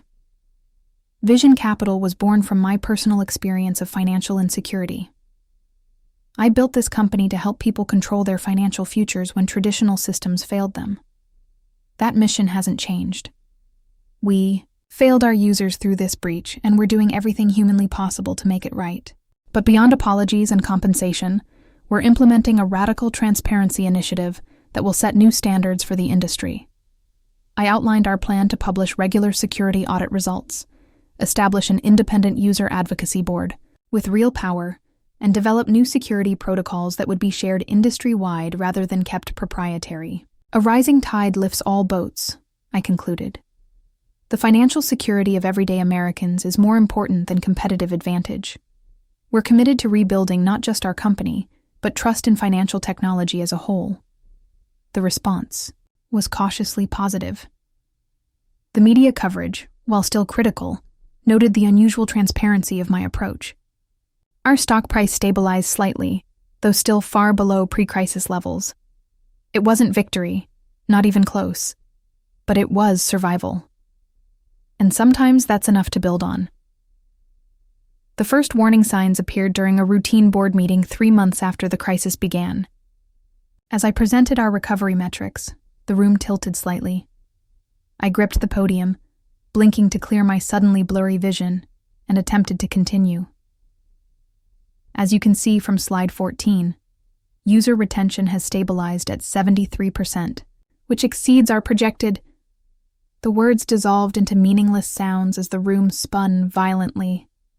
I was vaguely aware of concerned voices, hands supporting me, and then darkness. I awoke in a hospital room, machines beeping steadily beside me. Dr. Kim sat in a chair by the bed, working on his laptop. What happened? My voice sounded strange, to my own ears. He looked up, relief evident in his expression. You collapsed during the board meeting. Extreme exhaustion, dehydration, and stress-induced hypertension, according to the doctors. Your body finally said enough. The meeting is the least of your concerns right now, he interrupted firmly. Victoria is handling things temporarily.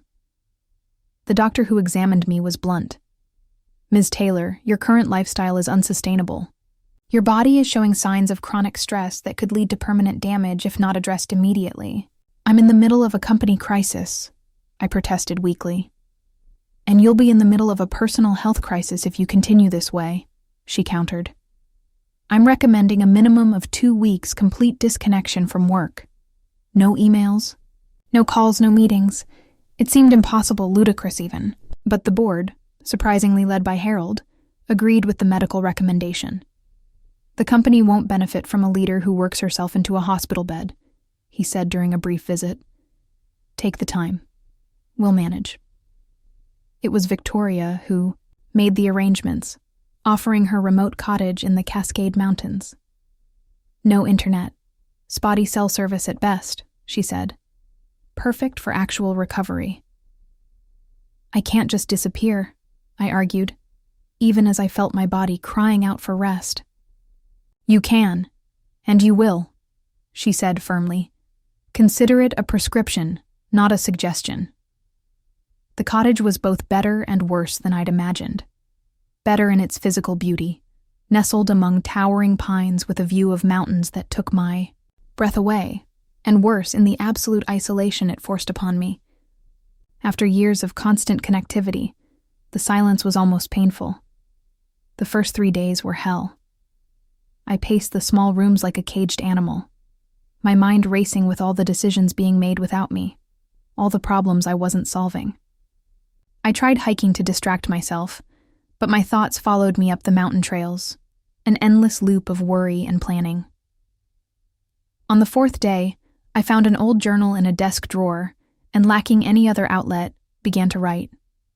At first, I documented company concerns and recovery strategies, but gradually, almost without my noticing, the entries shifted to deeper reflections on my childhood, my parents, the patterns that had shaped my life and driven my relentless ambition. I traced my relationships, seeing for the first time how Fear of abandonment had influenced every connection, how I maintained careful distance even from those closest to me. I'd been so determined never to need anyone the way I'd needed my parents' approval. I'd built walls even against those who truly cared for me. Ethan's words echoed in my mind. I thought we were building something together. Had I ever truly let anyone build anything with me? Or had I always insisted on constructing my life alone, brick by solitary brick? A week into my enforced retreat, a car pulled into the driveway, breaking my isolation. To my surprise, it wasn't Victoria or a colleague, but grandmother Sophie, accompanied by her nurse. "Grandma, what are you doing here?" I helped her from the car, concerned by how frail she seemed compared to our last visit. "Don't look so worried," she said, patting my cheek. "I have my good days and bad days. Today is good. I wanted to see you." Her nurse explained that Sophie had been insistent about the visit, having a rare period of clarity after weeks of confusion. She convinced me it was important. "We can stay 3 days if that's all right." Those 3 days proved transformative. Free from distractions and the pressures of crisis management, I listened as my grandmother shared family stories I'd never heard, including revelations about my mother. She was quite the entrepreneur in her youth, Sophie told me as we sat on the porch watching sunset paint the mountains gold. Had a whole business plan for organizing wealthy people's homes back when such services were rare. Your father dismissed it repeatedly. Mom wanted to start a business? The concept seemed impossible to reconcile with the traditional homemaker. I knew. Oh yes. She was full of ideas. But every time she brought them up, your father had reasons why it wouldn't work. Too risky. Not practical with children. His income was sufficient. Eventually, she stopped trying. And grew bitter, I said, pieces falling into place. Sophie nodded sadly. The bitterness infected everything, including her relationship with you. I think seeing your determination reminded her painfully of her own surrendered dreams. This insight didn't excuse my mother's treatment of me, but it helped me understand her complexity. She wasn't simply the villain in my life story, but a woman whose own ambitions had been stifled by generational expectations and a husband unwilling to support her dreams. After grandmother Sophie left, I found myself increasingly able to sit with my thoughts without immediately reaching for distraction. I began working with Dr. Winters, a psychologist specializing in family trauma, through video sessions on the rare days when cell service cooperated. During one particularly intense session, a breakthrough emerged that shook my carefully constructed self-image. "You've built your entire identity around achievement," Dr. Winters observed. "Your sense of worthiness is completely external, tied to success, wealth, recognition." "Isn't that true for most successful people?" I countered.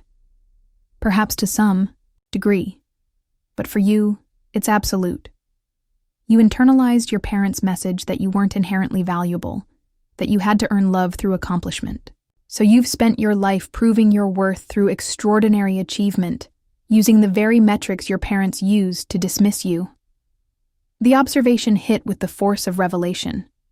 I had been measuring myself by the same flawed standard my parents had used, defining value through external markers of success, rather than developing an inherent sense of self-worth independent of accomplishment.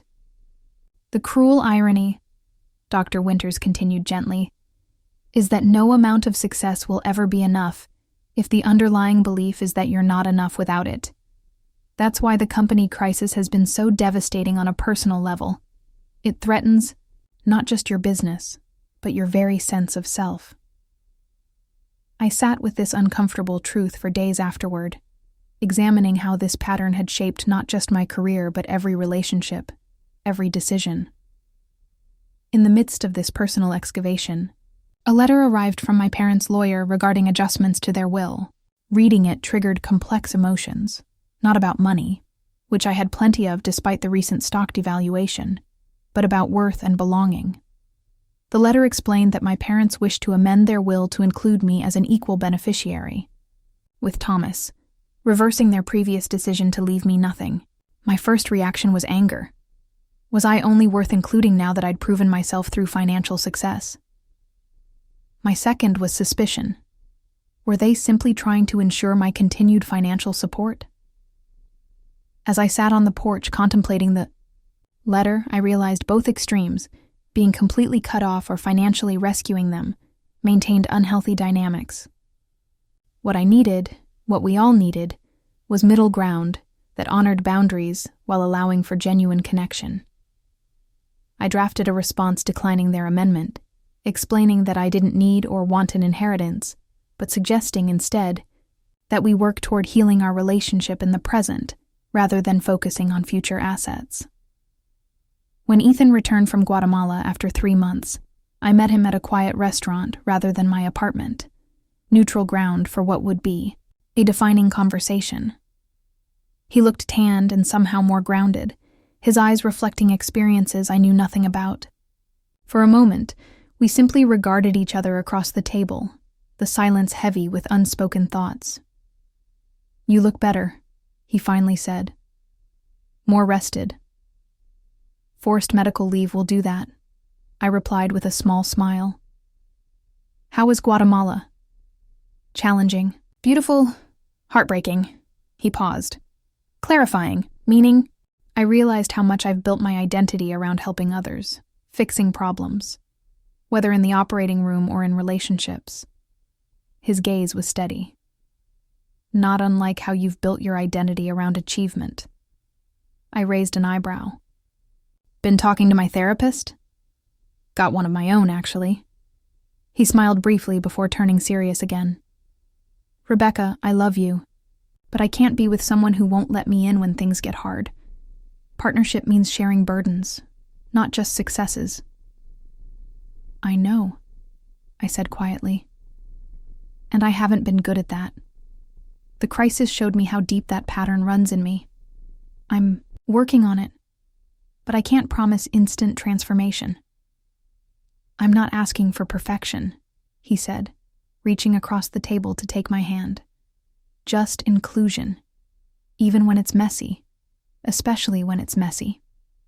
We talked through the night, with more honesty than we'd ever managed before. I opened up about my childhood wounds, the patterns I was trying to break, my fears of vulnerability. He shared his own family baggage, an alcoholic father whose unpredictability had made him crave stability and control, his tendency to rescue others rather than addressing his own needs. By sunrise, we'd agreed to rebuild, not with expectations of perfection, but with a commitment to communication and boundaries that honored both our needs. Thomas's unexpected visit to the cottage during my final week of recovery initially seemed like the universe's idea of a cruel joke. He arrived unannounced, awkward and defensive, clearly uncomfortable in this neutral territory. "Mom told me where to find you," he explained, declining my offer of coffee. "I wanted to talk. About everything." "Everything is a lot to cover," I said cautiously. The conversation that followed was tense, circling around grievances and misunderstandings without quite addressing them directly. Several times it nearly ended in another estrangement. But something had shifted in me during my recovery period. I was less reactive, more able to listen beyond my immediate emotional response. After hours of halting discussion, Thomas finally broke through his own defensive shell. "Do you know what it's like?" he asked, his voice suddenly raw. "Being the favorite but knowing, always knowing, that you were the one with the actual talent? Dad gave me everything, but I always knew you were stronger, smarter, more capable." The admission stunned me. "I was so jealous of you," I confessed. "All I ever wanted was a fraction of the support they gave you." "The golden cage," he said bitterly. "That's what it was.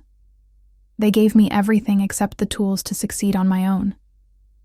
I never had to develop the resilience you have, the determination. When things got hard, I had no idea how to push through without help."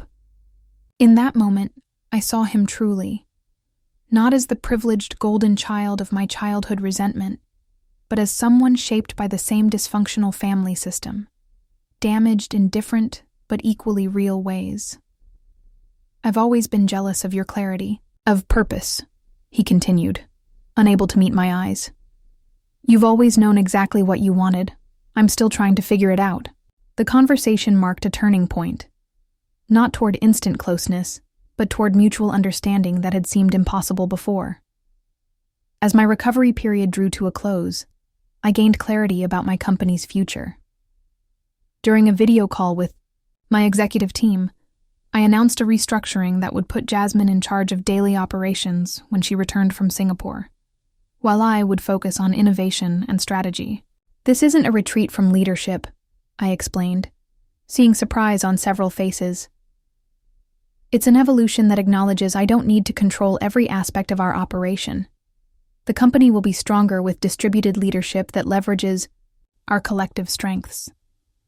The decision felt right, not a surrender of my creation, but a maturation of my relationship to it.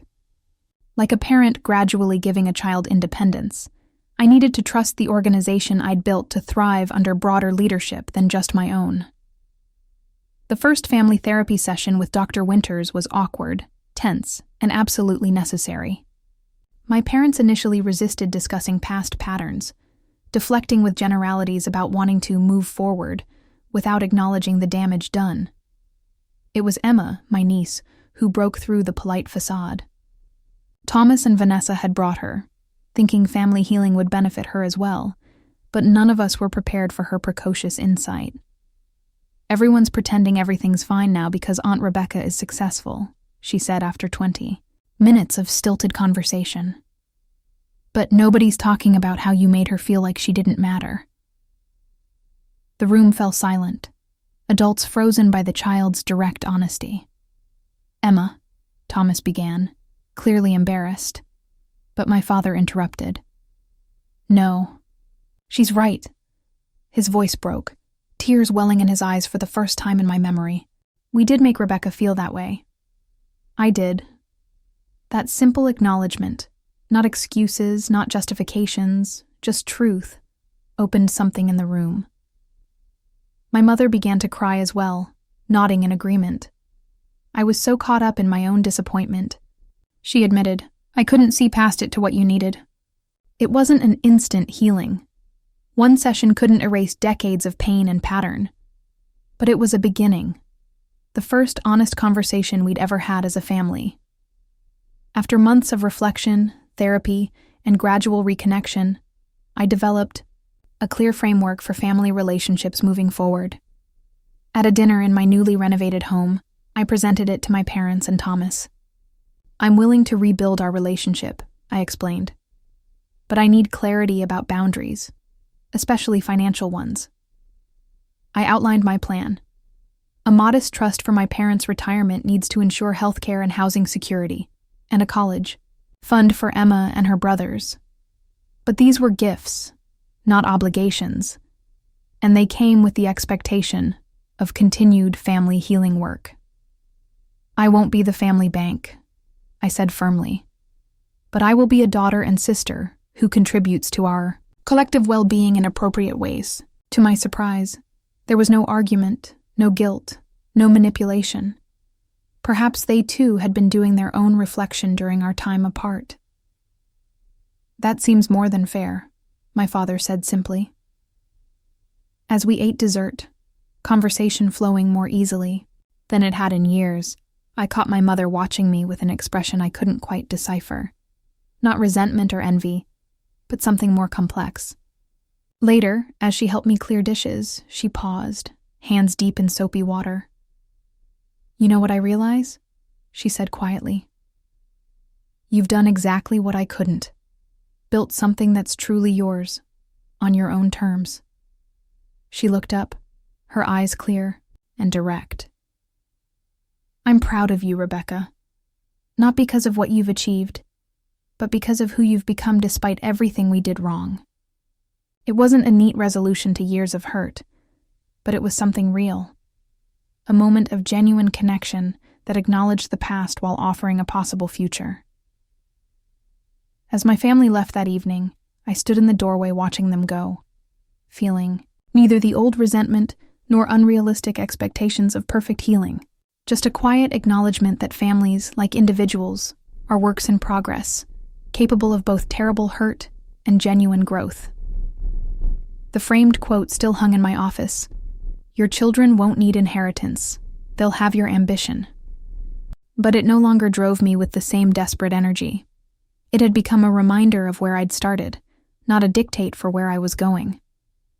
Returning to work after my health collapse marked the beginning of a new chapter.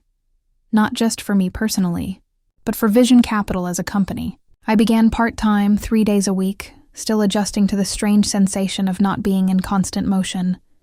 The executive team had managed admirably in my absence, with Jasmine transitioning seamlessly into her expanded role upon her return from Singapore. "Welcome back," she said, hugging me tightly on my first day. "We missed your vision, but it turns out you built something that can function without you constantly at the helm." Her words were meant as reassurance, but they hit deeper than she intended. I had created something that could survive without my constant control, a testament to what we'd built together, but also a reminder that no one is truly indispensable. Rather than finding this threatening, I discovered it liberating. With Jasmine handling daily operations, I could focus on reimagining our company's purpose in the aftermath of the security breach. We emerged smaller, our user base had contracted significantly, but more focused, with a company culture that prioritized ethical technology and user empowerment over explosive growth. Our transparency during the crisis did something unexpected. Luisha's replacement, Sarah Mitchell, reported during a strategy meeting. It created deeper loyalty among the users who stayed. Our satisfaction scores are actually higher now than before the breach. Trust built on honesty during hard times is stronger than trust built during easy success, I observed, thinking how this applied to more than just business. Our new direction emphasized sustainable growth, prioritizing security, and user well-being over expansion at all costs. The industry, initially skeptical, began to take notice as our approach yielded steady, if unspectacular, results. "We're redefining success," I told a business reporter who seemed puzzled by our deliberate scaling back. "Growth for growth's sake is a cancer. We're aiming for something healthier, a company that serves its users without consuming everyone who works here." The reporter raised an eyebrow. "That's an unusual perspective for someone who built a company from nothing." "Perhaps that's exactly why I have it," I replied. "I know the cost of relentless ambition." The pregnancy test showed 2 clear pink lines, unmistakable despite my disbelief. I stared at it sitting on the bathroom counter, trying to process the implications. At 38, with a career that had always been my primary focus, motherhood had seemed like a distant possibility, not an imminent reality. When Ethan came home from his hospital shift, I was still sitting on the edge of the bathtub, the test in hand. "Rebecca?" His voice registered concern as he found me there. "What's wrong?" Wordlessly, I held out the test. His expression transformed from worry to wonder as he understood. "You're pregnant?" he whispered, kneeling beside me. I nodded. "The doctor confirmed it this morning. And there's more." I took a deep breath. "It's twins." His face broke into a radiant smile that slowly faded as he studied my expression. "You're not happy about this?" "I'm terrified," I admitted, voicing the fear that had been building all day. My career, the company's recovery, my family relationships, they're all in delicate phases. And now this? I looked up at him, vulnerability raw in my voice. "What if I'm terrible at it? What if I repeat the patterns I grew up with?" Ethan took my hands in his. "Those patterns are broken because you've done the work to break them. You recognize them. That alone means you won't repeat them. But a high-risk pregnancy at my age with twins will be challenging," he acknowledged. "But you've never backed down from a challenge before. Why start now?" His confidence steadied me, as it had so many times since we'd reconnected after his Guatemala trip. The journey wouldn't be easy, but perhaps raising children who felt unconditionally loved and supported would be the ultimate proof that family patterns could be broken. When Thomas approached me about investing in his sustainable building materials company, I surprised both of us with an alternative proposal. Instead of just giving you money, I suggested during dinner at his home, what if I connect you with the Green Building Consortium? They're looking for experienced contractors to implement their designs, and Dad's company has the practical knowledge they need. Why would they work with a failing construction company? Thomas asked skeptically. Because I'll vouch for your potential, and because they need exactly the kind of hands-on experience Dad's team has. This way, he maintains his dignity and business identity while transitioning to a sustainable model that has actual growth potential. The partnership proved transformative. My father, reinvigorated by the new direction despite his health limitations, found purpose in mentoring younger builders. Thomas, unexpectedly, discovered his niche in eco-friendly building design, applying his natural charm and my father's practical knowledge to bridge the gap between theoretical sustainability and practical implementation. You could have just written a check, my father said during a site visit to their first green building project. It would have been easier. Easy doesn't build anything worthwhile, I replied, watching workers install solar panels designed to Thomas's specifications. This way, you're creating something lasting, a business that can evolve instead of just surviving another month. He nodded, understanding the deeper meaning in my words. We were all learning to build relationships and futures with stronger foundations than before. The pregnancy complications began in my second trimester. What started as routine bed rest for a high-risk twin pregnancy evolved into extended hospitalization when preterm labor threatened at 24 weeks. From my hospital bed, I designed what I called the Reconciliation Garden, a healing space to be built on a vacant lot in our childhood neighborhood. The project emerged from my need for creativity during confinement, but evolved into something more significant. I'd like you to oversee construction, I told my father during one of his regular visits, showing him the designs on my tablet. Your crew would be perfect for it. His eyebrows rose in surprise. You'd trust me with this? Who better? I asked simply. The garden became a form of therapy for both of us. As he brought progress photos and construction questions during his hospital visits, our conversations flowed more naturally. Discussing soil composition and irrigation systems somehow made it easier to tentatively explore deeper topics, his regrets, my resentments, the possibility of something healthier between us. We should have built that treehouse, he said one afternoon, referring to the plans he'd kept all those years. Maybe things would have been different. Maybe, I agreed. But we're building something now. While my body was confined to a hospital bed, my mind remained active. The Rebecca Taylor Foundation expanded its mission, launching a program specifically supporting family-owned businesses through succession planning and conflict resolution. The curriculum is shaped by your family's journey, Sarah explained during a video conference from my hospital room. We're emphasizing both financial sustainability and healthy relationship boundaries across generations. Perfect, I approved, shifting uncomfortably against the pillows. 29 weeks pregnant with twins, my body felt increasingly alien. Make sure the materials acknowledge that financial success doesn't automatically heal relationship dysfunction. My perspective on business, family, and success had evolved dramatically since my health collapse and subsequent pregnancy. What once seemed like separate spheres, professional achievement and personal fulfillment, now appeared interconnected in ways I was only beginning to understand. This evolving viewpoint influenced my decision when a publisher approached about writing my life story. Initially reluctant to revisit painful chapters of my past, I discovered the drafting process unexpectedly therapeutic. My mother contributed old photographs and letters, some showing moments of genuine connection I'd forgotten or never fully appreciated. Birthday mornings with special breakfasts, a handmade Halloween costume she'd stayed up all night to complete, her presence at piano recitals when my father was working. I wasn't always a good mother, she acknowledged as we sorted through the memories in my hospital room. But I did love you, even when I was too caught in my own disappointments to show it properly. Thomas contributed his perspective on our shared childhood, revealing how differently we'd experienced the same events. What I'd seen as favoritism, he'd often experienced as pressure to perform without the natural aptitude I possessed. Dad would praise me publicly, but criticize privately, he confessed.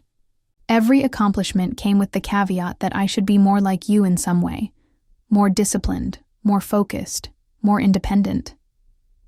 These revelations didn't erase the pain of the past, but they added dimension to what had once seemed a simple narrative of rejection and favoritism. Dr. Kim and I spent months finalizing a revolutionary security protocol born during our company crisis. Rather than keeping it proprietary, we made the unprecedented decision to make it open source, establishing an industry consortium to continuously improve digital privacy. This could have been worth billions if we'd patented it, Dr. Kim observed during our final review. Are you certain about this direction? Completely, I replied. Some things are more valuable shared than owned. This decision, prioritizing public good over profit, marked a profound shift in my business philosophy, one that would have been unimaginable to the younger Rebecca, who measured worth primarily through financial success. The announcement generated significant industry buzz, with some analysts questioning our business sense while others praised the ethical leadership. What none of them fully understood was how personal this decision felt, breaking another kind of inherited pattern, the belief that value comes only from what one possesses rather than what one contributes. At 32 weeks pregnant, complications necessitated extended hospitalization for the remainder of my pregnancy. To my surprise, my mother moved into our guest room to help Ethan manage the household during what doctors warned would be a difficult final stretch. During long hospital nights, when sleep eluded me and anxiety loomed large, she often sat with me, our relationship gradually evolving through these quiet hours.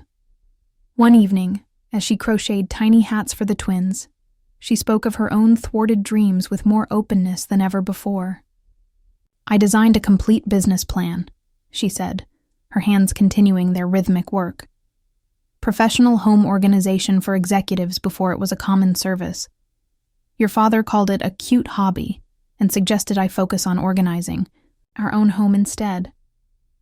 That must have hurt, I said, watching her fingers create something from nothing. It did, she acknowledged. But what hurt more was watching you succeed where I never got the chance to try. It was both painful and vindicating, proof that I might have succeeded too, given the opportunity. Her honesty touched me deeply. We weren't so different after all, both driven, ambitious women, shaped by the opportunities either granted or denied us.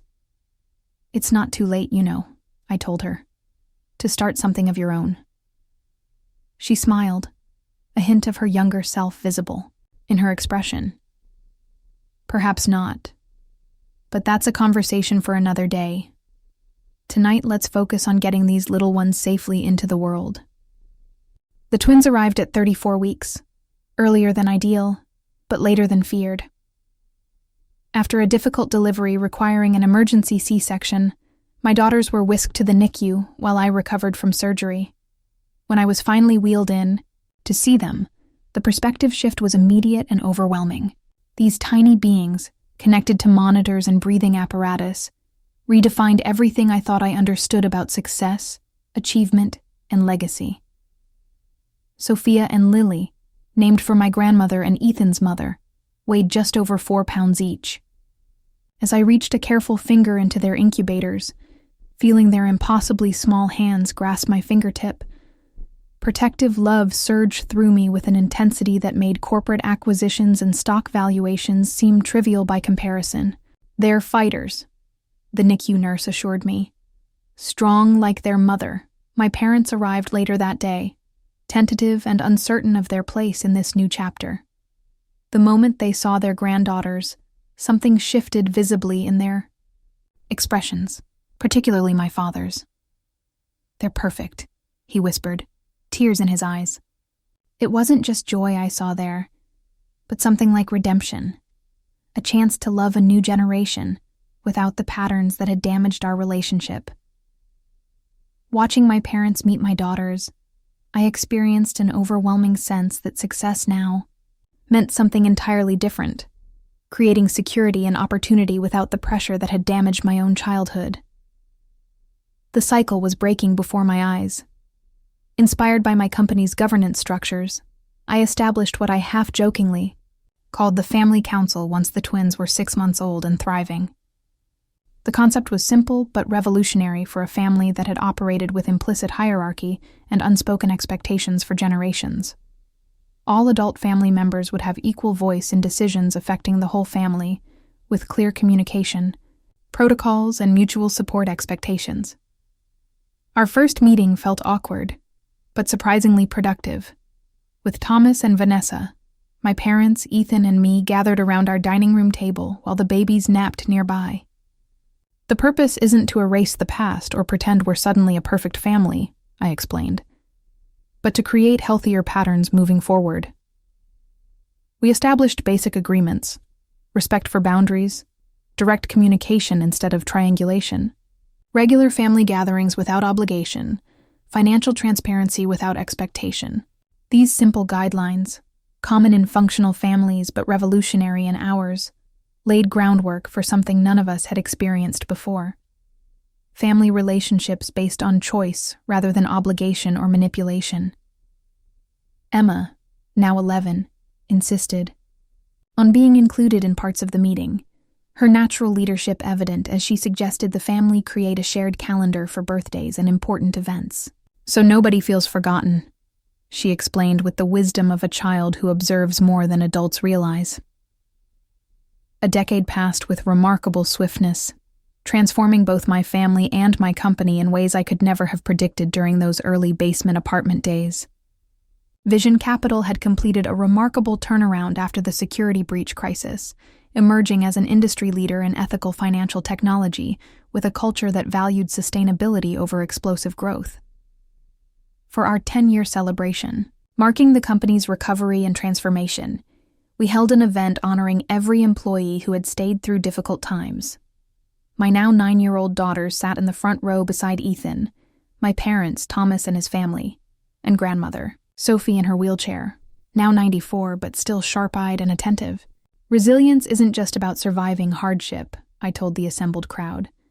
It's about being transformed by it, finding strength, purpose, and connection through our most challenging moments. Looking at the faces before me, my chosen business, family, and my healing biological one, I felt a deep sense of gratitude for the journey that had brought us here, painful as parts of it had been. "Mom, Jason says his grandfather is leaving him $1 million when he dies," Sophia announced one afternoon after school. "Will you leave us money when you die?" The bluntness of childhood never ceased to amaze me. At 9, my daughter had my directness combined with her father's compassionate eyes. "That's a complicated question," I said, inviting her to sit beside me. "What do you think about inheritance?" She considered this with furrowed brow. "Jason thinks it means his grandfather loves him more than his cousins because he's getting more money. That seems wrong." "I think so too," I agreed. "In my view, the best inheritance isn't money, but education, opportunity, and the skills to create your own path." "So you won't leave us anything?" Lily asked, joining the conversation. With her characteristic practicality, "I'll provide for your education and give you tools to succeed," I explained. "But I expect you to find your own ways in the world, just as I did. Money isn't love, and inheritance isn't proof of worth." That night, I removed my mother's framed quote from my office wall.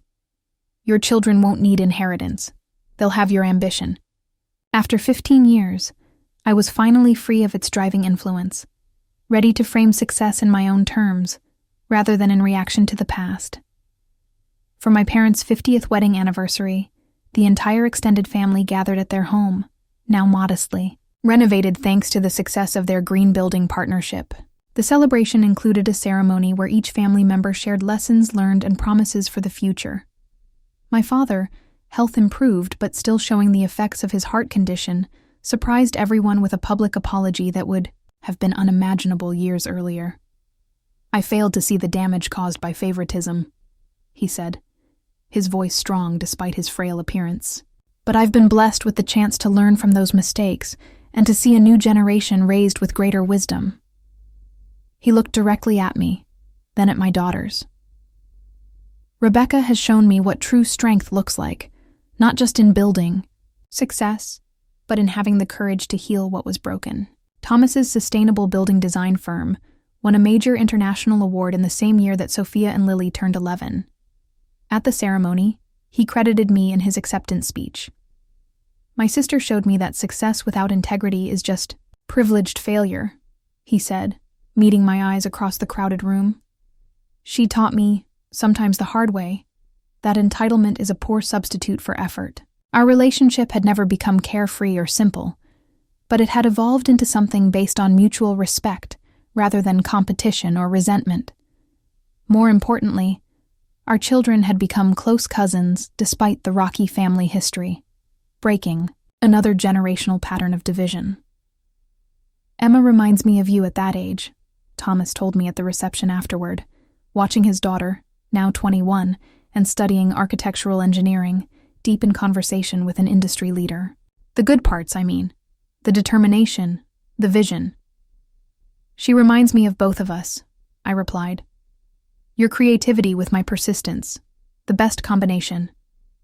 As I approached 50, I worked with ethical wealth advisors to structure my assets in ways that would benefit community development rather than creating dynastic wealth. My daughters participated in age-appropriate philanthropy decisions, learning that money was a tool for positive impact rather than a measure of worth. "This is boring," Lily complained during one family foundation meeting where we were reviewing grant applications. "Can't we just give money to all of them?" "Resources are always limited," I explained. "That's why we need to make thoughtful choices about where we can do the most good." These lessons, about finite resources, thoughtful decision-making, and money as a tool rather than an end goal, were precisely the inheritance I wanted to provide. Not wealth without purpose, but understanding of wealth's proper place in a balanced life. Grandmother Sophie passed peacefully at 97, with 4 generations at her bedside.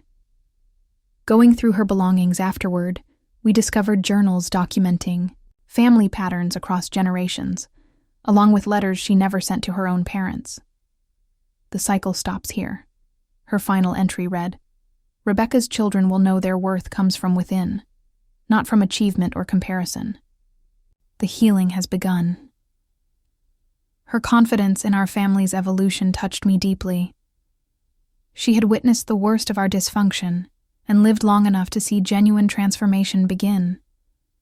Perhaps the greatest gift possible for a woman who had observed family patterns repeating destructively for decades.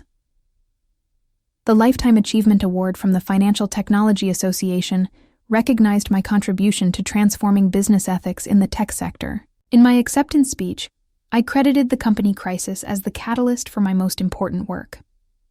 "Sometimes our greatest failures become our most valuable teachers," I told the audience. "The security breach that nearly destroyed Vision Capital ultimately saved us, not just as a company, but as people. It forced us to re-examine our priorities and to rebuild with greater integrity." Afterward, a young entrepreneur approached me, her expression earnest.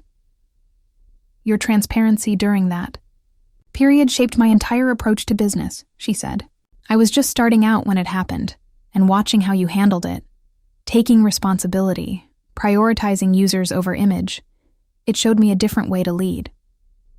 Her words reminded me that legacy appears in unexpected places, not just in our children or our companies, but in the countless lives we touch, often without realizing it.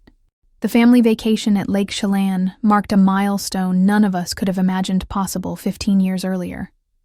The entire extended family, including my parents, Thomas's family, and Ethan's relatives, gathered at a lakeside retreat, relationships, now comfortable enough to sustain a week of close quarters. Watching my mother teach Sophia and Lily to swim in the same lake where she had once taught me created a strange temporal loop, connecting generations in a way that felt both healing and profound. That night, she and I sat on the dock as sunset painted the water gold. Looking at her profile in the fading light, I saw echoes of my daughters, myself, and grandmother Sophie, women connected across time by more than just genetics. "If you could go back," I asked her, "would you have pushed harder for your business? Dreams?" She considered this, her face thoughtful. "I would have trusted myself more," she finally said. "But regret is a poor companion at my age. I prefer to focus on what I can still create." She had started a support group for parents struggling with family business dynamics, finding her calling at 75, helping others avoid the mistakes she had made. Watching her lead a workshop the previous month, I had glimpsed the capable businesswoman she might have become had times been different for women of her generation. "It's never too late to become who you might have been," I told her, quoting George Eliot. She smiled, taking my hand. "Perhaps that's the greatest inheritance we can offer, each other, the space to become our truest selves, at whatever age that happens." Emma's graduation from business school coincided with my younger daughter Lily's 12th birthday. As I watched my niece deliver the commencement address, pride swelled in my chest. She had grown into a remarkable young woman, already running her own successful tech startup while completing her degree. "Family legacies come in many forms," Emma told the audience. "Some are financial, passed through generations like heirlooms. Others are emotional, patterns of behavior, belief, and connection." Her eyes found mine in the crowd as she continued. "But the most powerful legacies are the ones we consciously choose to create. The values we live by, the cycles we break, the new patterns we establish. Success isn't measured by what we accumulate, but by who we become and how we help others become their best selves." As she spoke with confidence and compassion about defining success on her own terms, I realized my true empire wasn't measured in dollars or holdings, but in broken cycles and new beginnings. The real inheritance I'd created wasn't financial security for my children, but the emotional security of knowing their worth wasn't tied to achievement or comparison.